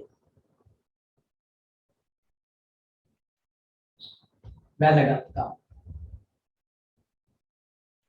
මේ 24 වෙනි වගන්තිය පුතේ හවුල් ව්‍යාපාර වැදගත් වෙනවා ප්‍රධාන කාරණා දෙකක් නිසා. මොකද පළවෙනි කාරණේ? දැන් අපි හවුල් ගිවිසුමක් ඇති කර ගන්නවනේ. දැන් හවුල් ගිවිසුමක් තියෙනවා නම් අපි ක්‍රියාත්මක වෙන්නේ පුතේ හවුල් ගිවිසුම මතක තියාගන්න. හවුල් ආඥා පනත තිබ්බට ඒක අදාළ වෙන්නේ නැහැ. හවුල් ගිවිසුමක් තියෙනවා නම් අංක 1 වෙන්නේ හවුල් ගිවිසුම. මතක තියාගන්න. කෙනෙක්ට කියන්න බෑ ආඥා පනත තියෙනවා අපි යන්න ඕන ආඥා පනත කියලා. එහෙම නෙමෙයි. හවුල් ගිවිසුම තමයි මුලින් වෙන්නේ. ගිවිසුම අනුව තමයි ව්‍යාපාරය කරගෙන යන්නේ. එතකොට 24 වෙනි වගන්තිය වැදගත් වෙනවා. හවුල් ව්‍යාපාරයක ගිවිසුමක් නැත්නම් අන්න 24 වෙනි වගන්තිය අනුව තමයි ක්‍රියාත්මක වෙන්නේ.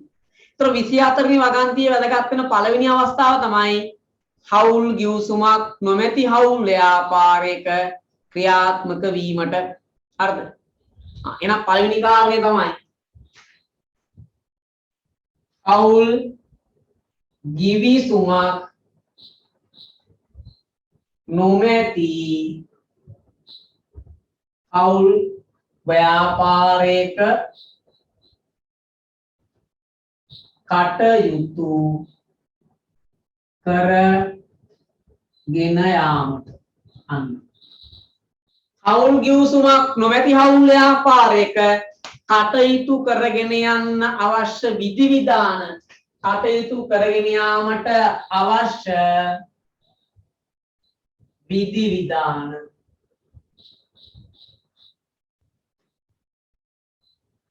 මෙන්න උදේ 24 වගන්තියේ තියෙනවා. එතකොට මම ළමයට මෙහි ප්‍රශ්නයක් දුන්නොත් ඔයාලට මම ප්‍රශ්නයක් දෙනවා. මම අහනවා ඔයාගෙන් හවුල් ගිවිසුමක් නොමැතිව ව්‍යාපාරයකට පැවතිය හැකිද? පුළුවන්ද බැරිද? හවුල් ගිවිසුමක් නොමැතිව හවුල් ව්‍යාපාරයකට පැවතිය හැකිද? ගිවිසුමක් නැතුව හවුල් ව්‍යාපාරයක් තියෙන්න පුළුවන්ද බැරිද කියලා අහන්න. ළමයි බෑ කියන සමහර අය. ගිවිසුමක් නැතුව ව්‍යාපාරයකට පැවතිය හැකිද? ඔව් කියනවා. හැකි නේද? පුළුවන්. අනිවාර්යයෙන්. ගිවිසුමක් නැතුව හවුල් ව්‍යාපාරයක් තියෙන්න පුළුවන්. ඒතකොට ගිවිසුමක් නැති හවුල් ව්‍යාපාර අවලංගු හවුල් ව්‍යාපාර මෙහෙම ප්‍රශ්නයක් අහනවා මම තව. හවුල් ගිවිසුමක් නොමැති සියලුම හවුල් ව්‍යාපාර අවලංගු හවුල් ව්‍යාපාර වේ. ඔයා එකග වෙනවද නැද්ද? මොකද ප්‍රශ්නය? හවුල් ගිවිසුමක් නොමැති සියලුම හවුල් ව්‍යාපාර අවලංගු හවුල් ව්‍යාපාර වේ. ඔයා එකග වෙනවද නැද්ද? අවලංගු හවුල් ව්‍යාපාරද? නෑ. ඒ අවලංගු හවුල් ව්‍යාපාර. ගිවිසුමක් තියෙන්නත් පුළුවන් නැති වෙන්නත් පුළුවන්. ඒතර මගෙන් අහනවා දැන්. ඒතර සර් කිව්වනේ ගිවිසුමක් ආකාර තුනක ඇති වෙන්න පුළුවන් කියලා. ව්‍යංග ලිඛිත වාචික කියලා. ඔව් එහෙම කිව්වා. අර ගිවිසුමක් ඇති වෙන්න පුළුවන් ආකාර තුනයි. ඉතින් ඒ ආකාර තුනට ඇති වෙලා නැත්නම් මොකද කරන්නේ? අන්න ඒ ආකාර තුනට ඇති වෙලා නැත්නම් අන්න අපිට යන්න පුළුවන් 1890 හවුල් ව්‍යාපාර ආඥා පනතේ වගන්ති අංක 24 නේද? වගන්ති අංක 24 කියනවා හවුල් ගිවිසුමක් නොමැති හවුල් ව්‍යාපාරයක කටයුතු කරගෙන යාමට අවශ්‍ය විධිවිධාන ගිවිසුමක් නැත්නම් යන්න ඔයා හවුල් ව්‍යාපාර ආඥා පනතට 1890 හවුල් ව්‍යාපාර ආඥා පනතේ 24 වෙනි වගන්තියේ කියනවා ලාභ සමසම බෙදා ගන්න ප්‍රාග්ධන සමදායක වෙන්න හවුල් වලට හවුල් කරුවෙක් ව්‍යාපාරය වැඩට දායක වුණාට වැටුපාම් වෙන්නේ ප්‍රාග්ධන පොලීනේ ගැල්ලි කරන්න පුළුවන් ජංගම විශේෂ පොලීනේ හවුල් කරුවෙක් ණයක් දුන්නොත් ණයට 5%ක පොලියක් දෙන්න ඕන අන්න උදේ වැදගත් ටික ඒක කියලා තියෙනවා ගිවිසුමක් නැති හවුල් ව්‍යාපාර ලෝකේ ඇති තරම් තියෙන්න පුළුවන් පැහැදිලිද එතකොට යන්නේ 24 වෙනි වගන්තිය දෙවෙනි වැදගත්කම මොකක්ද දැන් එක වැදගත්කම මේක පළවෙනි වැදගත්කම තමයි මේක. ඔයා හිතන්නේ නම් දෙවෙනි වැදගත්කම මොකක්ද? වැදගත්කම් දෙකයි තියෙන්නේ. 24 වෙනි වගන්තිය. මොකක්ද? දැන් ඔය BS ඇත්තට මොකද? ඔය BS වල තීරේ කොටස්. මොකක්ද? දෙවෙනි වැදගත්කම. මම කියන්නේ වැදගත්කම් දෙකයි තියෙන්නේ. 24 වෙනි වගන්තියේ වැදගත්කම් දෙකයි තියෙන්නේ.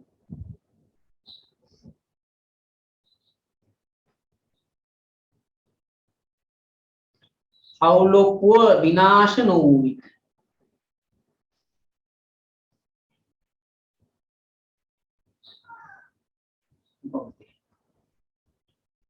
විතර වෙන්නේ නැද්ද? දැන් මේව මටගාලා ක්ලික් වෙන්න ඕන. හවුල් කරන අතර ආරවල් ඇති වුණා. ඔව් ඒක හරි. මේ ආරවල් තන්දර නෙමෙයි හොඳේ. ඒක නෙමෙයි. මම කිය හවුල් ඔප්පුව විශේෂ නොවූ විට අන්න ඒක හරි. හවුල් ඔප්පුව විශේෂ නොවූ විට කියලා අදහස් කරන්නේ මේක වෙන්නේ මට. දැන් ඔයා කියනවා ඔයා හරි. හවුල් ඔප්පුව විශේෂ නොවූ විට. ඔව් විශේෂ නොකිය මේ උදේ. යම් කාරණයක් සම්බන්ධයෙන් හවුල් ගිවිසුමේ ප්‍රතිපාදන නැත්නම් අපි හවුල් ව්‍යාපාරය කරගෙන යන්නේ හවුල් ගිවිසුම අනුව. ඔන්න ප්‍රශ්නයක් ඇති වෙනවා. ප්‍රශ්නයක් ඇති වුණාම ඔය ප්‍රශ්නය විසඳන්න අවශ්‍ය කරන ප්‍රතිපාදන හවුල් ගිවිසුමේ නැහැ. ඒතර මොකද කරන්නේ? දෙන්න මරා ගන්නවද? නෑනේ. අන්න ගිවිසුමේ ප්‍රතිපාදන නැත්තම් අපි කෙලින්ම යන්නේ හවුල් ආඥා පනතට. එහෙනම් ළමයි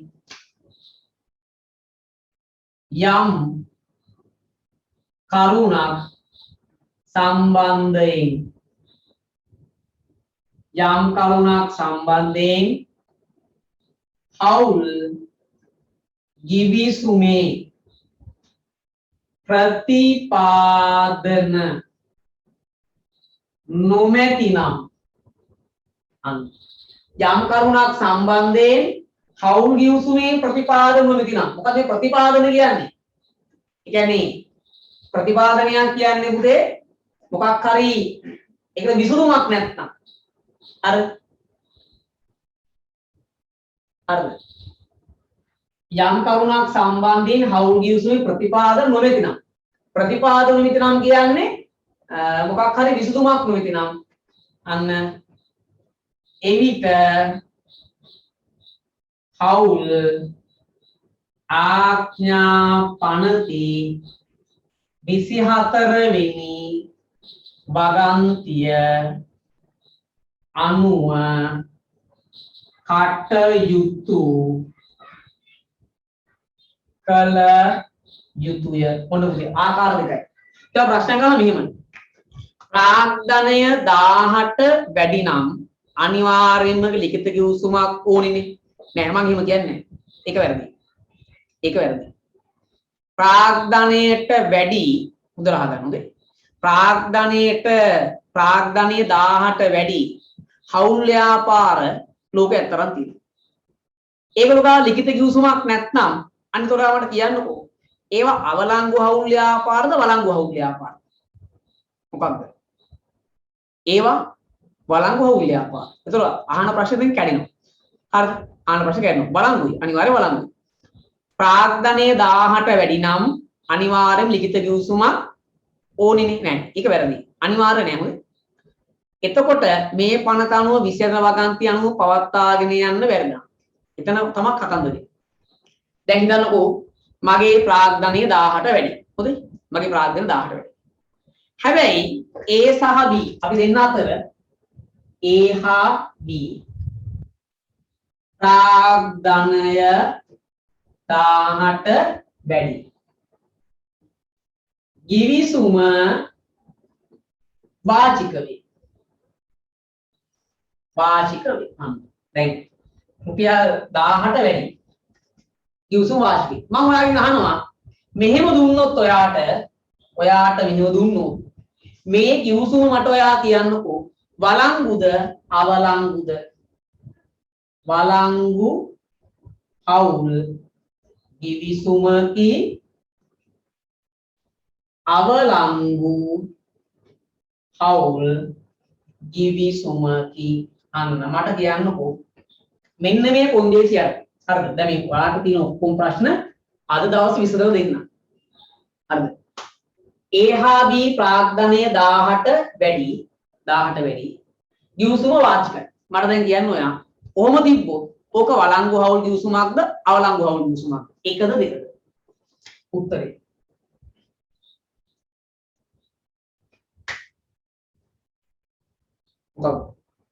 වලංගුයි. අවලංගුනේ වලංගු. වලංගු හවුල් ගිවිසුමක්. හරිද? වලංගු හවුල් ගිවිසුමක්. එතකොට අහන්න රස 1940 කතන්දරේ මොකක්ද? ඒ කතන්දරේ වැදගත් වෙන්නේ කාටද? අර මන්ති නඩු පැවරීම සම්බන්ධයෙන් හවුල් කරුවෙක් තවත් හවුල් විරුද්ධව නඩු පවරනකොට තමයි ඔන්නෝක වැදගත් වෙන්නේ. නැත්තම් වෙන කතන්දරයක් නෑ. නිසා වල දෙන්නේ 18 වඩා වැඩි ප්‍රාග්ධනයක් දාපු හවුල් ව්‍යාපාර ලෝකේ තියෙනවා. ඒවා ගිවිසුම ලිඛිත නොවුනට හරිද?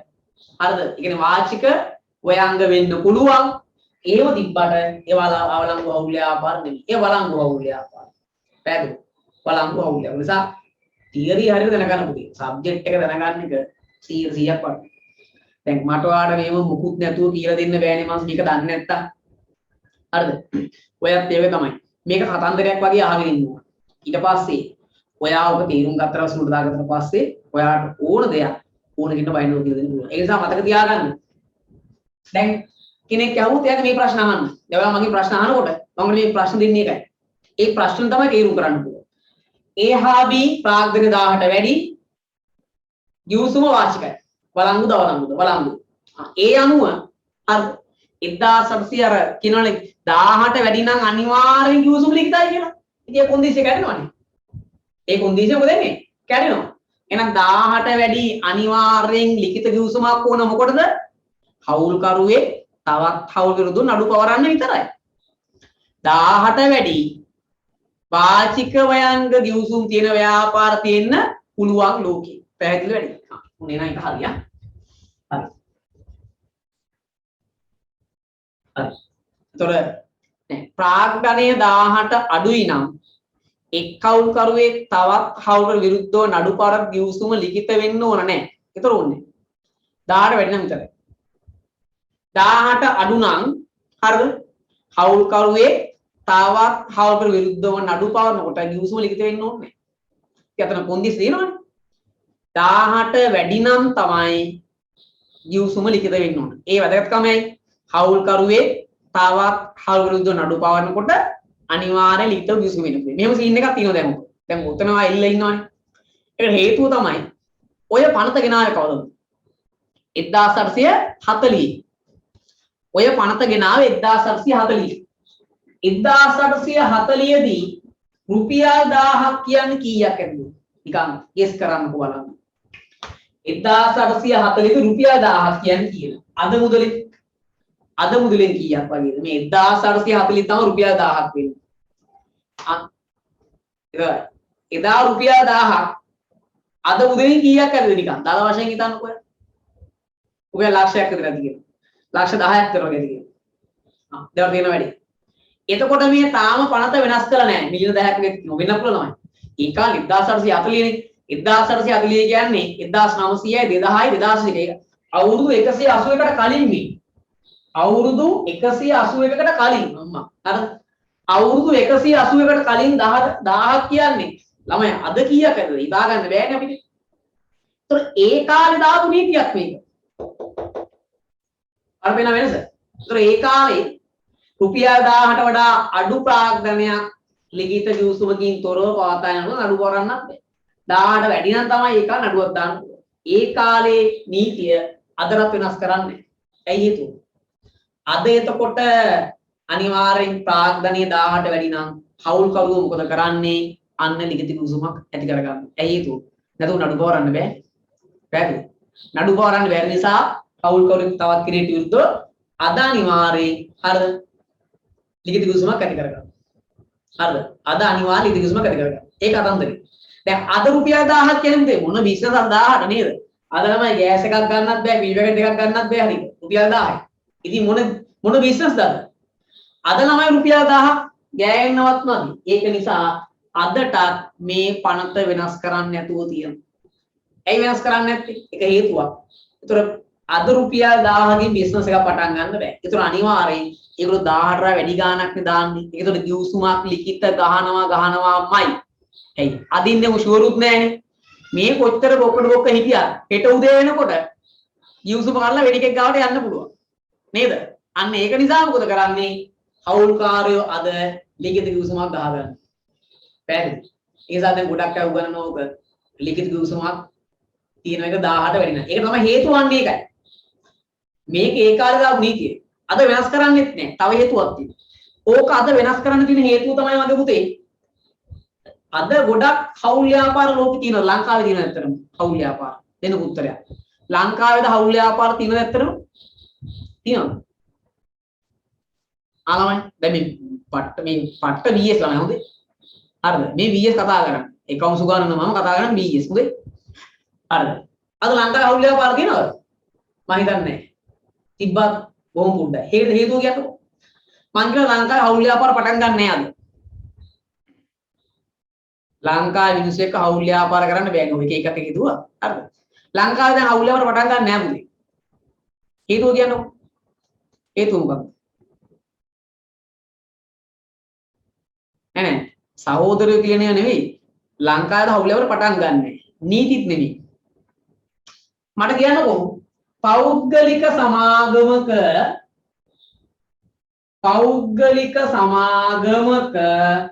අවම සමාජික සංඛ්‍යාව කීයද?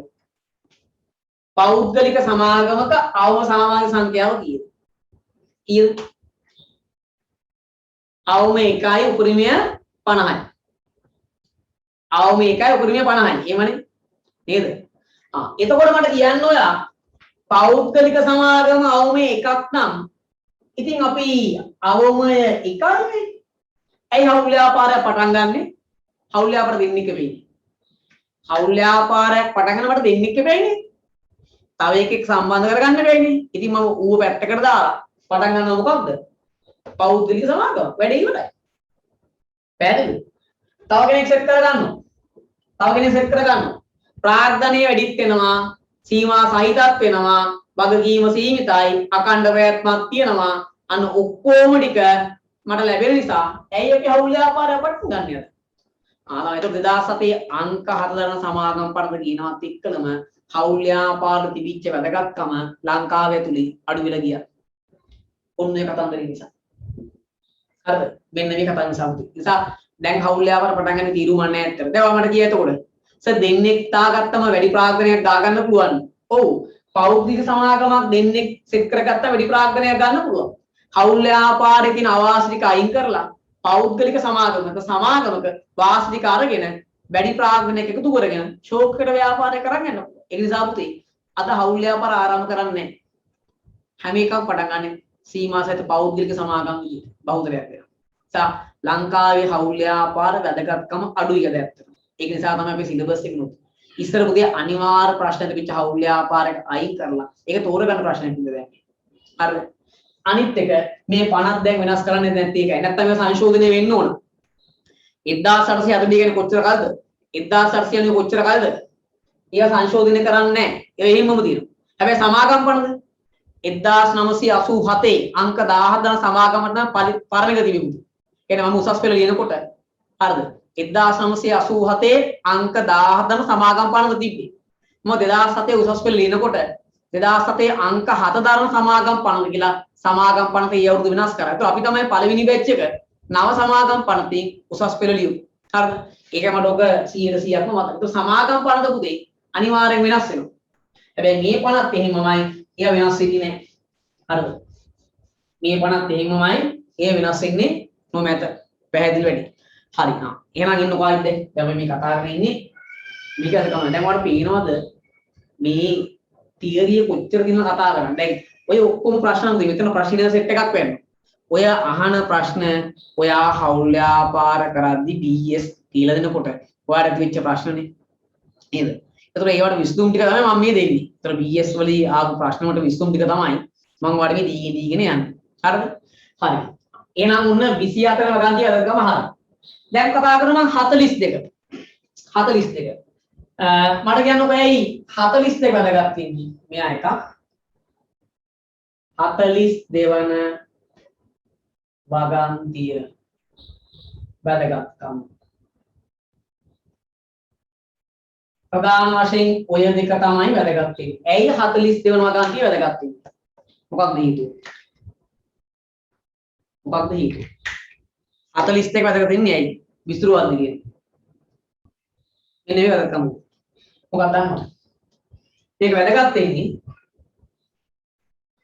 කවුල්කරුවෙක් විශ්‍රාම යනකොට එයාගේ බූදලය ව්‍යාපාරය තුල ණයක් ලෙස රඳවා තබා යයි නම් ඒ සඳහා 5ක කුලියක් දෙන්න ඕන. කවුල්කරු විශ්‍රාම යාමේදී බූදලය ණයක් ලෙස රඳවා තබා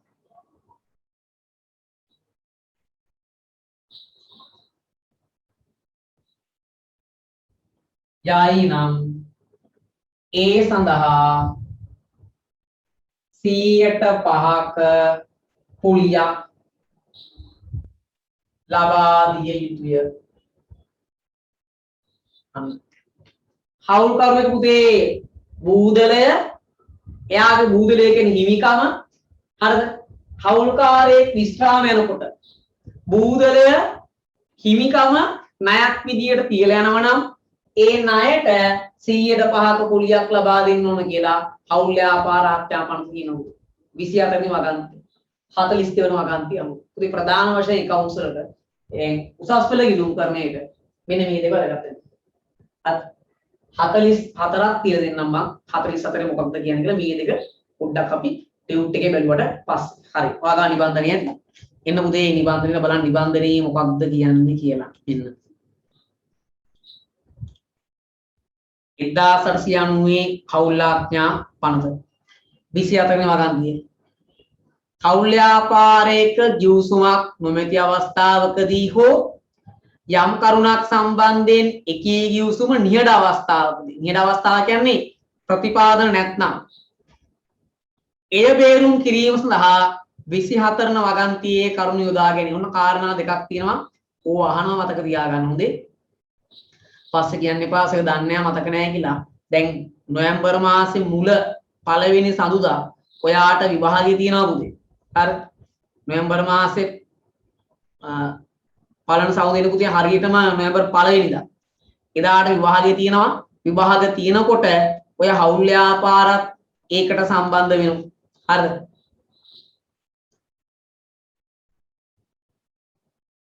හරිද? එතකොට පුතේ ඒක නිසා හරි ඕව මතක තියාගන්න. ඔය කෙටි ප්‍රශ්න වලට අහන තැන් 24 වෙනි වගන්තියේ වැදගත්කම හවුල් ගිවිසුමක් නොමැති අවස්ථාවකදී හෝ යම් කරුණක් සම්බන්ධයෙන් එකී ගිවිසුම නිහඬ අවස්ථාවක තමයි 24 වෙනි වගන්තියේ ක්‍රියාත්මක වෙන්නේ. මොනවාද මේක කියන්නේ? අන්න මුලින්ම කෙනා පුතේ බලන්න. හවුල්කරුවන් ප්‍රාග්ධනයට සම දායක වී යුතු අතර ලාභ සම බෙදාගත යුතුයි.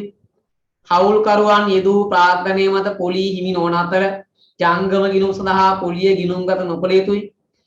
ව්‍යාපාරික කටයුතු මත නිරත වීම වෙනුවෙන් වේතන හිමි නොවේ. මෙන්න මේක හයිලයිට් කරන්න. හවුල්කරුවන් ප්‍රාග්ධනයට අමතරව සැපි වූ ණය සඳහා 100%ක පොලියක් ගෙවිය යුතුයි.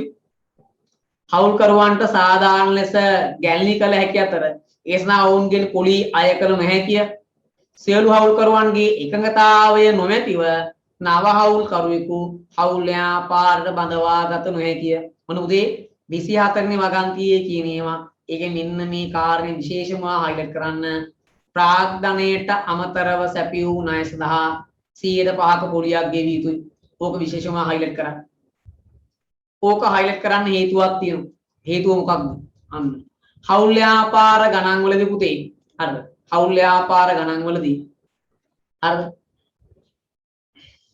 හවුල් ව්‍යාපාර ගණන් වලදී පුතේ ඔයාට දෙනවා හවුල්කරුවෙකුගේ ණය. හැබැයි ගිවිසුමේ ණය සඳහා පොලී ගෙවන ආකාරය සඳහන් වෙලා නැහැ. එතකොට අපේ ළමයි මොකද කරන්න ඕන? අන්න ගිවිසුම නිහඬයිනේ. ගිවිසුම නිහඬ නම් යනවා ආඥාපනත.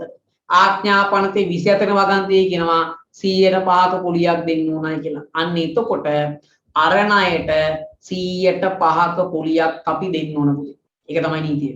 ඒක නිසා ඔය කාර්යම විශේෂම හයිලයිට් කරේ. ඇයි?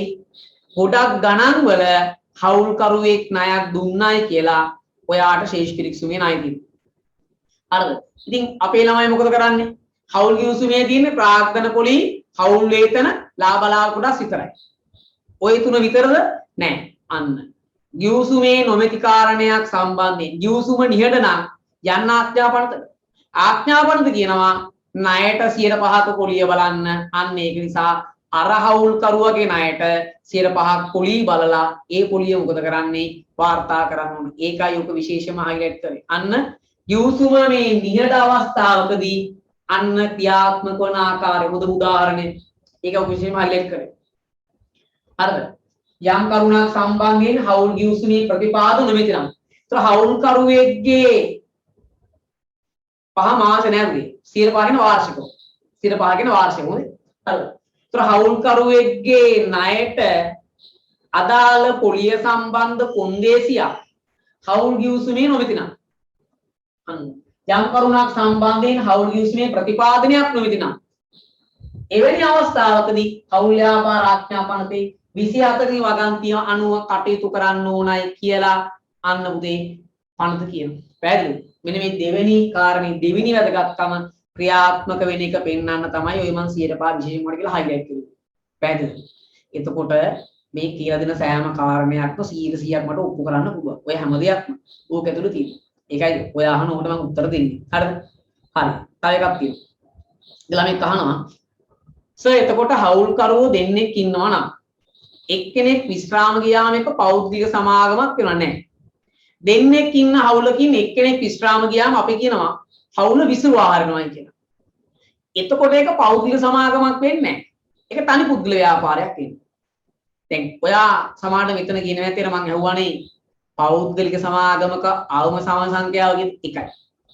තනි පුද්ගල ව්‍යාපාරයක සමාජින් එක්කෙනෙක්. ඒතර හවුලක් දෙන්නෙක් ඉඳලා එක්කෙනෙක් විශ්‍රාම වෙනකොට අපි කියනවා හවුල විසිරුවා හරිනවා කියන. විසිරුවා හරිනවා කියන්නේ හවුල් ගිවිසුම ඒ දෙන්නා ඉවර වෙලා හවුල කැඩිලා යනවා කියන්නේ. තවත් ගිවිසුමක් ඕන නම් ගහන්න පුළුවන්. මා කියන ගිවිසුමක් ගහන්නේ නැහැ. ඒතර හවුල්කරුවෝ දෙන්නෙක් ඉන්නවා නම් එක්කෙනෙක් විශ්‍රාම ගියම පෞද්ගලික සමාගමක් වෙනවා නැහැ. එතන වැරදි. තනි පුද්ගල ව්‍යාපාරයක් වෙන්නේ. එතකොට හවුල නැති නිසා ණය පොලි ගෙවන්න ඕනේ නැහැ නේද? වැරදිද? දැන් හවුල්කාරයෙක් විශ්‍රාම ගියට පස්සේ එයාගේ ණයත් අපි මොකද කරන්නේ? ණය ගිණුමකට දාන්න වෙනම. දාලා එතකොටත් අන්න ආයෙත් පොලිය බලන විදියක් කියන. ඔක තව තැනක ක්‍රියාත්මක වෙනවා. ඒක මම ආයෙත් පාරක් කියලා දෙන්නම්. ඔය අහපු ප්‍රශ්නේ අවුල තමයි පෞද්ගලික සමාගමක් වෙන්නේ තනි පුද්ගල ව්‍යාපාරයක් වෙන්නේ. හරි. තනි පුද්ගල ව්‍යාපාරයක් වුණාම එයා ණය සම්බන්ධයෙන් අසීමිතව වග කියනවා. පැහැදිලිද? අසීමිතව වග කියනොත් කොහොමත් ආයෙත් පාරක් අන්න ණය පොලි ගෙවන්න ඕන. පැහැදිලිද? ණය ගිණුමකට දානවා. ඒතකොට තනි පුද්ගල ව්‍යාපාරයක් අසීමිත වග කියන්නේ හවුලක් වගේම තමයි. ඒතකොට ආයෙ පැහැදිලිද? උන් ඒක හරි. එනොන්න 24 වෙනි වගන්තිය හරි. දැන් ළමයි අහනවා 24 වෙනි වගන්තියේ මෙච්චරද කරු තියෙන්නේ නැහැ නේ. 24 තව තියෙන්න පුළුවන්. VS ක්ලාස් එකේ තවත් දීලා තියෙන්න පුළුවන්. ඉතින් මන් දුන්නේ මට ඕන ටික විතරයි. අර මට වැදගත් වෙන්නේ accounts වලට ප්‍රාග්ධන පොලි සමානව හවුල් ප්‍රාග්ධන පොලි නෑ. හවුල් වේද නෑ. ලාභ සමසම බෙදා ගන්න ඕන. ගෑන්ලි වලට පොලි නෑ. 5%ක ණය දෙන. ඔච්චරයි මට වැදගත් වෙන්නේ. 24 වෙනි වගන්තියේ මට වැදගත් වෙන ටික විතරයි මම උතන දීලා තින්නවා. ඉතින් ওই ටිකම තමයි සාමාන්‍ය BS වලට අපි ලියන්නේ. ඒක නිසා ලොකු වෙනසක් නැහැ. තව සමහර BS වල කරුණු ගණනක් දීලා දෙන්න පුළුවන්. ඒකද YouTube චුට්ටක් බලන්න. හරිද? පෞද්ගලික සමාගමක් හවුල් ව්‍යාපාරවල ලොකු ටැක්ස් එකක් රජයට ගෙවන්න ඕන නේද? නෑ, එහෙම කතන්දරයක් නෑ. පෞද්ගලික සමාගමක් වුණත් හවුල් ව්‍යාපාරෙම ටැක්ස් එක ගෙවන්න තියෙන්නේ. දැන් ටැක්ස් එක ගෙවන්නේ පුද්ගල ආදායම් මතනේ. දැන් හවුල් ව්‍යාපාරේ ටැක්ස් එක ගෙවන්නේ හවුල් ව්‍යාපාරේ නෙමෙයි. පුද්ගලයා හවුල්කරුවා. ඇයි? හවුල් ව්‍යාපාරය කියන්නේ නෛතික පුද්ගලෙක් නෙමෙයිනේ. සහවුල් ව්‍යාපාර ටැක්ස් ගෙවන්නේ නැහැ. ගෙවන්නේ පුද්ගලයා. ඒක පුද්ගලයාගේ ලාභෙම තමයි ටැක්ස් එක ගන්න. කොහොමද ටැක්ස් එකම තමයි. සමාගමක් කියන්නේ නීතිරීය පුද්ගලෙක්.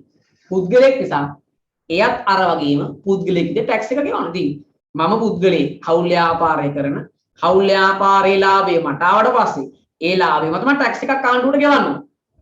සමාගමක් කියන්නේ පුද්ගලෙක් නීතිරීය පුද්ගලෙක් එයත් ලාභේ මත සමාගමේ ලාභේ මත එයත් ආණ්ඩු ටැක්ස් එක ගෙවන්න. ඒක නිසා එහෙම ටැක්ස් වලමයි ලොකු වෙනසක් නැහැ. හරිද? ටැක්ස් ලොකු වෙනසක් නැහැ. පැහැදිලිද? ඉන්න ඊළඟට මෙන්න ඊළඟ රන්දරේ මොකද්ද 42 වෙනි වගන්තිය යන දැන් පැහැදිලි කිරීමක් කරන්න බලන්න 42 වෙනි වගන්තියේ මොකක්ද කියන්නේ කියලා 42 වෙනි වගන්තිය හවුල්කරුවෙකු හවුල් ව්‍යාපාරයෙන් විශ්‍රාම ගන්නා විට ඔහුට හිමි බූදලය ප්‍රාග්ධන සහ ජංගම ගිණුම් විශේෂ වටිනාකම් ව්‍යාපාරය තුල රැඳූ ණයක් ලෙස තබයි නම් එකී ණය සඳහා 5%ක පුලියක් ගෙවන්න ඕන අන්න උදේ දැන් අර ඔය අහපු ප්‍රශ්නට උත්තරي අර දනු මගෙන් අහුවානේ අන්න ඒකට උත්තරය තමයි හවුල්කරුවෙකු ව්‍යාපාරයෙන් විශ්‍රාම ගන්නා විට ඔහුට හිමි බූදලය ව්‍යාපාරය තුල රැඳූ ණයක් ලෙස තබා යයි නම් 5%ක පුලියක් ගෙවන්න ඕන දැන් දෙන්නෙක් ඉඳලා එක්කෙනෙක් ගියාට පස්සේ ඒක ණයක් විදියට තියෙනවා නම් දැන් තනි පුද්ගල ව්‍යාපාරයක් වෙනවනේ. ඒතකොට ණයට දාලා කුලී ගෙවන්න ඕන. එතකොට එකඟ වෙච්ච කුලී අනුපාතයක් තමයි ගෙවන්නේ. මේ කතා කරන්නේ. තවමත් ව්‍යාපාරය හවුල් ව්‍යාපාරයක් විදියට ක්‍රියාත්මක වෙනවා නම් විශ්‍රාම ගිය එක්කෙනාගේ බූදලය ණයක් විදියට තියලා යනවා නම් අන්න 5%ක කුලියක් ගෙවන්න ඕන උදේ. 42 වෙනි වගන්තිය හයිලයිට් කරන්නකෝ. 42 වෙනි වගන්තිය හයිලයිට් කරන්න. ඊට පස්සේ 44 වෙනි වගන්තිය. ඉන්න 44 වෙනි වගන්තියට. 44 මොකක්ද කියන්නේ? හවුල් ව්‍යාපාරයක් විසිරුවා හැරීමේදී එහි වත්කම් උපලබ්ධි කර ලබා ගන්නා මුදල් වලින් වගකීම් නිදහස් කිරීමේ ප්‍රමුඛතා ලයිස්තුවක් ඇතුළත් කළ යුතුයි. අන්න. දැන් අපි හවුල විසිරුවන්න ළඟයි දැන් අපිට තේරෙනවා මේක හරියන්නේ නැහැ මූත් එක මේක කරගෙන යන්න බෑ හරිද? මම කියනවා අපි මේ වැඩේ නතර කරලා දාමු. ඔයත් එක්ක මේ වැඩේ කරන්න බෑ නේද? එතකොට හවුලක් විසුරුවා හරිනවයි කියන්නේ පුතේ ඉන්නේ කෙනෙක් යනවා එක්කෝ අලුතෙන් එක්කෙනෙක් එනවා හවුල් ගිවිසුම් විසුරුවා හරිනවා. පුතේ හවුලක් විසුරුවා හරින පුතේ ව්‍යාපාරතර දාන වෙනත් පුළුවන්. හරිද? අපි කියමු මේක හරියන්නේ නැහැ. කරන්න බෑ. නතර කරලා දාමු ව්‍යාපාරය. දැන් ව්‍යාපාරේ නවත්තන්න හදන්නේ. නිකම නවත්තන්න දෙනවද? නෑ. ඇයි? ගත්ත ණය සෑහෙන ප්‍රමාණයක් එළියේ තියෙනවනේ. ණය බේරන්න ඕන. වගකීම අසීමිතයි. වගකීම අසීමිත නිසා ඒ ණය ටික අනිවාර්යෙන් ගෙවලා ඉන්න ඕන. ඒතර වගකීම අසීමිත නිසා කොහොමද අපි ණය ටික ගෙවන්නේ? අන්න. ළමයි අපි මුලින්ම මොකද කරන්නේ? වත්කම් ටික විකුණලා ලබා ගන්නවා මුදල්. අපි කියන වෙලාවට පුතේ වත්කම් උපලබ්ධි කිරීමේ ගිණුමක් ප්‍රෝල් කරනවා කියන්නේ. ඉතින් ඔයාට චාර්ට් කරනකොට කැම්පස් එකේ එක්සෑම් වලදී ඉගෙන ගන්න පුළුවන්. වගකීම් ටික උපලබ්ධි කරලා වත්කම් වල තියලා ගන්නවනේ සල්ලි. ඒ සල්ලි වලින් කොහොමද අපි ණය පියවන්නේ? ඉන්න දෙන්න මුලින් බෙදාගෙන හරියන්නේ නැහැ. මොකද කරන්නේ? පළවෙනි පාරට බාහිර වගකීම් ටික පියවන්න. එළියේ තියෙන ණය ඔක්කොම ගෙවන්න. ඊට පස්සේ ඉතුරුවක් තිබ්බොත් අන්න තමයි ඉන්න කට්ටියට පියව ගන්න පුළුවන්. පැහැදිලිද? හරි. තව ප්‍රශ්නයක් ගන්න මෙන්න මෙහෙම ප්‍රශ්නයක්. මොකක්ද දන්නවද? වගකීම සීමා රහිත හවුල්කරු විශ්‍රාම ගියෝ මොකද කරන්නේ? ඉතින් වගකීම සීමා රහිත හවුල් ව්‍යාපාරයක හවුල්කරු විශ්‍රාම ගියෝ. ඉතින් මොකද කරන්නේ? එයාට හිමි බූදලය අපි යාට ගෙවන්න ඕන. ඒතර වගකීම සීමා රහිත කියලා දැන් එයා විශ්‍රාම ගියාට පස්සේ එතනින් පස්සේ යාට හවුල් ව්‍යාපාරයේ වගකීමක් නැහැනේ. එයාට වගකීමක් තියෙන්නේ හවුල් ව්‍යාපාරේ ඉන්නකන් විතරයි. හවුල් ව්‍යාපාරයෙන් විශ්‍රාම ගියාට පස්සේ යාට වගකීමක් නැහැ. එතකොට අර හවුල්කරු විශ්‍රාම යනකොට හවුල් ව්‍යාපාරය මොකද කරන්නේ? එයාට අයිති බූදලය අපි යාට අරන් යන්න හෝ නැත්නම් ණයක් විදියට තියන්න කියලා පස්සේ දවසක අපි යාට ගෙවලා දානවා. එතනින් පස්සේ යා අපේ හවුල්කාරයෙක් නෙමෙයි. එතකොට එයාට සාමාන්‍ය කෙනෙක්ගේ එළිය ඉඳන් ව්‍යාපාරයක් එයාට උන්දා කරගෙන යන්න පුළුවන්. හරිද? හරි. ඔන්න එහෙනම් අපි දැන් දන්නවා මේ 1890 හවුල් ආඥා පනතේ මේ වගන්ති වලින් වගන්ති වැදගත් වෙන්නේ මම බෝඩ් එකේ ලිව්වේ. ඔයාට වැදගත් වෙන වගන්ති ටික විතරයි.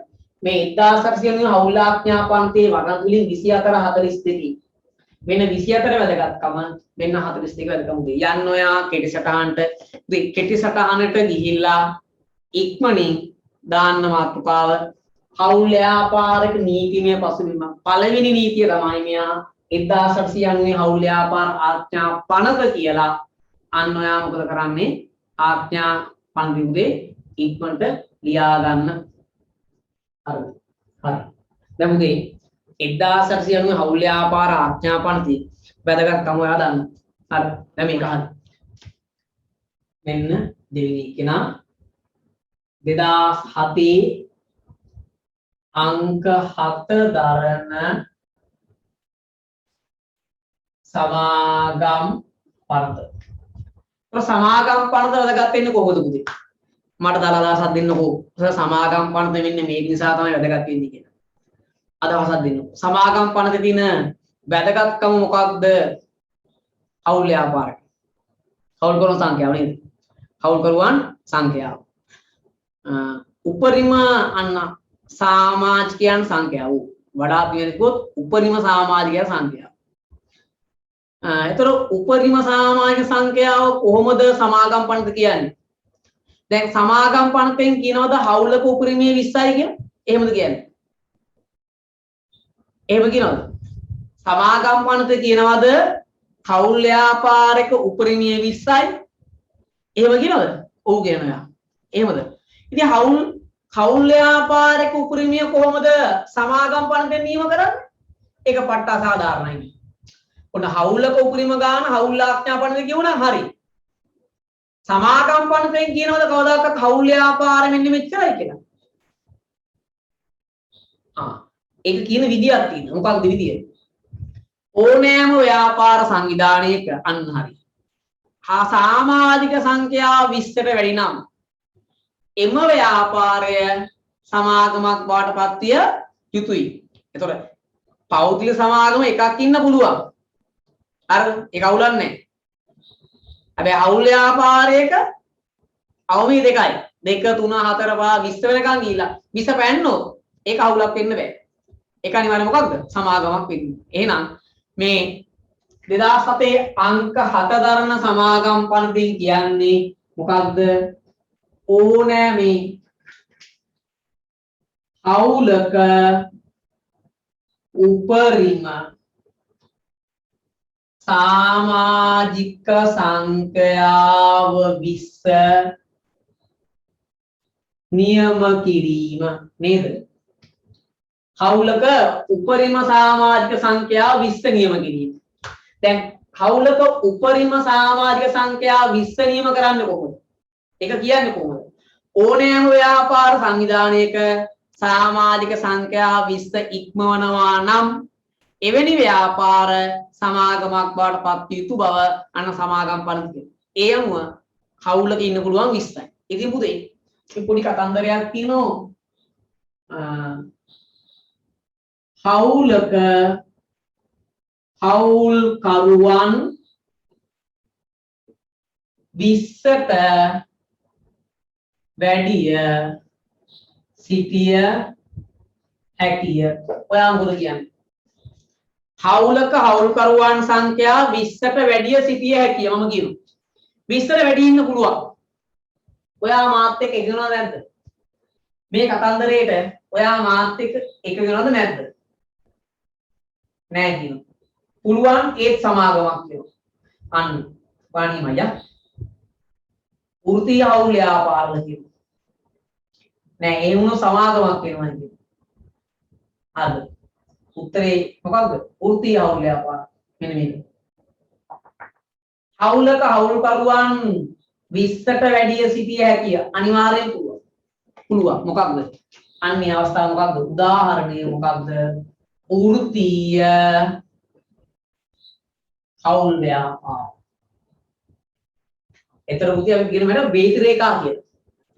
වේති රේඛා කියන මොකක්ද? එකකින් කියනවා එකක්. තව එකකින් තව එකක් කියනවා. දැන් අපි දන්නවා හවුලක අවමය 2යි උපරිමය 20යි. අවමය 2යි උපරිමය 20යි. හරිද?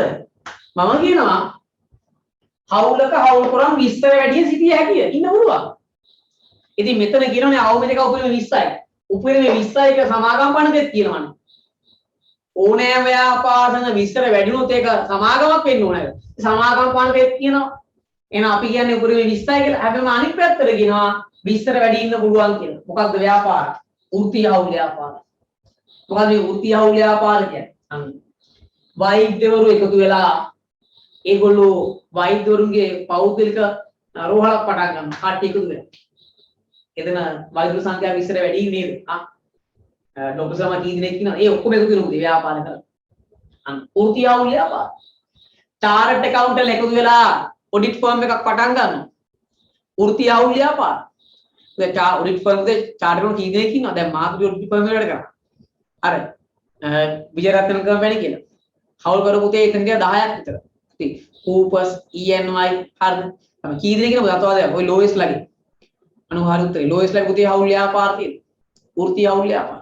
වෘත්තීය හවුල් ව්‍යාපාරක 25න් ඉන්න පුළුවන්. එහෙනම් සමාගම් පනත කියන එක ඇත්ත. 20ට වැඩි නම් ඒක සමාගමක් වෙන්න ඕන. ඒ අනුව උපරිමය හවුලක කීයද? 20යි. ඒ වුණාට 20 කැඩෙන අවස්ථාවක් තියෙනවා. මොකක්ද? වෘත්තීය හවුල් ව්‍යාපාරවල. පැහැදිලිද? අපි ඔය ඔක්කොම දැනගන්න ඕනේ. දැන් මම ඔයාලට කිව්වා නම් උපරිමය 20යි ආයෙ ඇති වරෙන් යන ඊළඟට කියලා. ඒමදි. ඔයා දැනගන්නකොට ඔය සිල accounts වලට එන්න පුළුවන්, නොඑන්න පුළුවන්, BS වලට එන්න පුළුවන්, නොඑන්න පුළුවන්. විෂය හරියට දැනගන්න ඕනේ. ඔයාටගෙන් වෙන කෙනෙක් ඔය පාඩම අහනකොට මට පොඩ්ඩක් අනේ හවුල් ව්‍යාපාර කියලා දෙන්න කියනකොට ඔයා ඇඹරෙන්නේ නැතුව එයා අහන ප්‍රශ්නට උත්තර දෙන්න මම ඔයාට කියලා දීලා තියෙන්නේ. එහෙම වුණොත් තමයි ඔයාට තව කෙනෙක්ට ඇඹරෙන්නේ නැතුව උත්තර දෙන්න පුළුවන්. හරි. දැන් වෙන කෙනෙක් අහන ප්‍රශ්න වලට ඔයාට උත්තර දෙන්න බැරි නම් මම ඔයාලට හරියට කියලා දීලා නැහැ නේද? හරි. අහගන්න එක හරියට අහගන්න. වෙන කෙනෙක් යවුවට පස්සේ ඔයාට ඇඹරෙන්න ඕනෙත් නැහැ.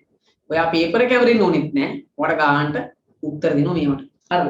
හරි. මෙන්න දෙයි. දාන්න ඔයා කෙටි සටහනේ දෙවෙනි එක. මෙන්න. 2007 අංක 7 දරන සමාගම් පන්ත දාන්න. 2007 අංක 7 දරන සමාගම් පන්ත. හවුලක උපරිම සාමාන්‍ය සංඛ්‍යා 20 නියම කිරීම. හරිද? ඒක කියන්න.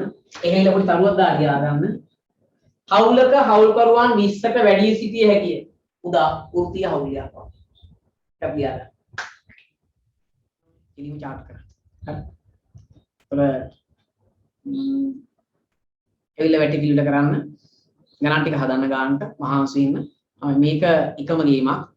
22 විභාග වෙනකන් ඔය යකා වගේ මැරෙන්න ඕන. වැඩ කරනවා. දැන් අපි ඊයේ 12 මාරය වැඩි කරනකොට ඊයේ රිවිෂන් එකේ 9ට පටන් ගත්ත පාර අද දැන් 8ට පටන් ගත්ත පාර 11ට ළඟයි. හරි. ඉතින් ඔය වගේ දවස් ගන්න වැට් ටික කරොත් ඔයාට හොඳ ප්‍රතිඵලයක් ළමයි අනිවාර්යෙන් සිද්ධ වෙයි. හරි. නිසා මහන්සි වෙන්න, කැප වෙන්න වැඩ කරන් එක දිගට මේක අල්ලන් වැඩ කරොත් තමයි මේ වැඩි ලස්සනට කරන්න පුළුවන්. ඒක තීරණය වෙන්නේ ඔයා මත. ඔයාගේ මහන්සි වීම, කැපවීම. හරිද? නිසා ඔයා මහන්සි වෙන මම මගේ පැත්තෙන් උපරිම සපෝට් එක දෙන්නම්. දැන් MCQ 4000ක් වැඩසටහනේ 3 වෙනි පුත ටෙස්ට් කරලා දිනු ඊළඟ පාර රිවිෂන් ටියුට් සෙට් එකත් එක්කලා. ඒ රිවිෂන් ළමයිට ටියුට් එක ගන්න පුළුවන්. පැහැදිලිද? හරි එහෙනම් අපි සෙන්සුරාදා හම් වෙනවා. අඟහරුවාද රිවිෂන් එක තියෙනවා. සමුදා එක්ස්ට්‍රා ක්ලාස් එකේ තියෙන පුතේ. සමුදා හවස 6ට තියෙනවා ලාභ අරමුණු කරන උගත් ගණන් හදන පන්තිය. ඒකේ තව ගණන් සෙට් එකක් මම දාන්නම්. සුපිරි ගණන් සෙට් එකක් ලබන සමුදා. අඟහරුවාද රිවිෂන් එක තියෙනවා. බදා තීරි ක්ලාස් එක තියෙනවා. හරි. ওই විදිහට අපේ ක්ලාස් එක යනවා. පිළිවෙලට ඇවිල්ලා ප්‍රැක්ටිස් කරන්න. එහෙනම් සුසරණයි ඉස්පිටයි සුසනාටම ජය පරිසරයි.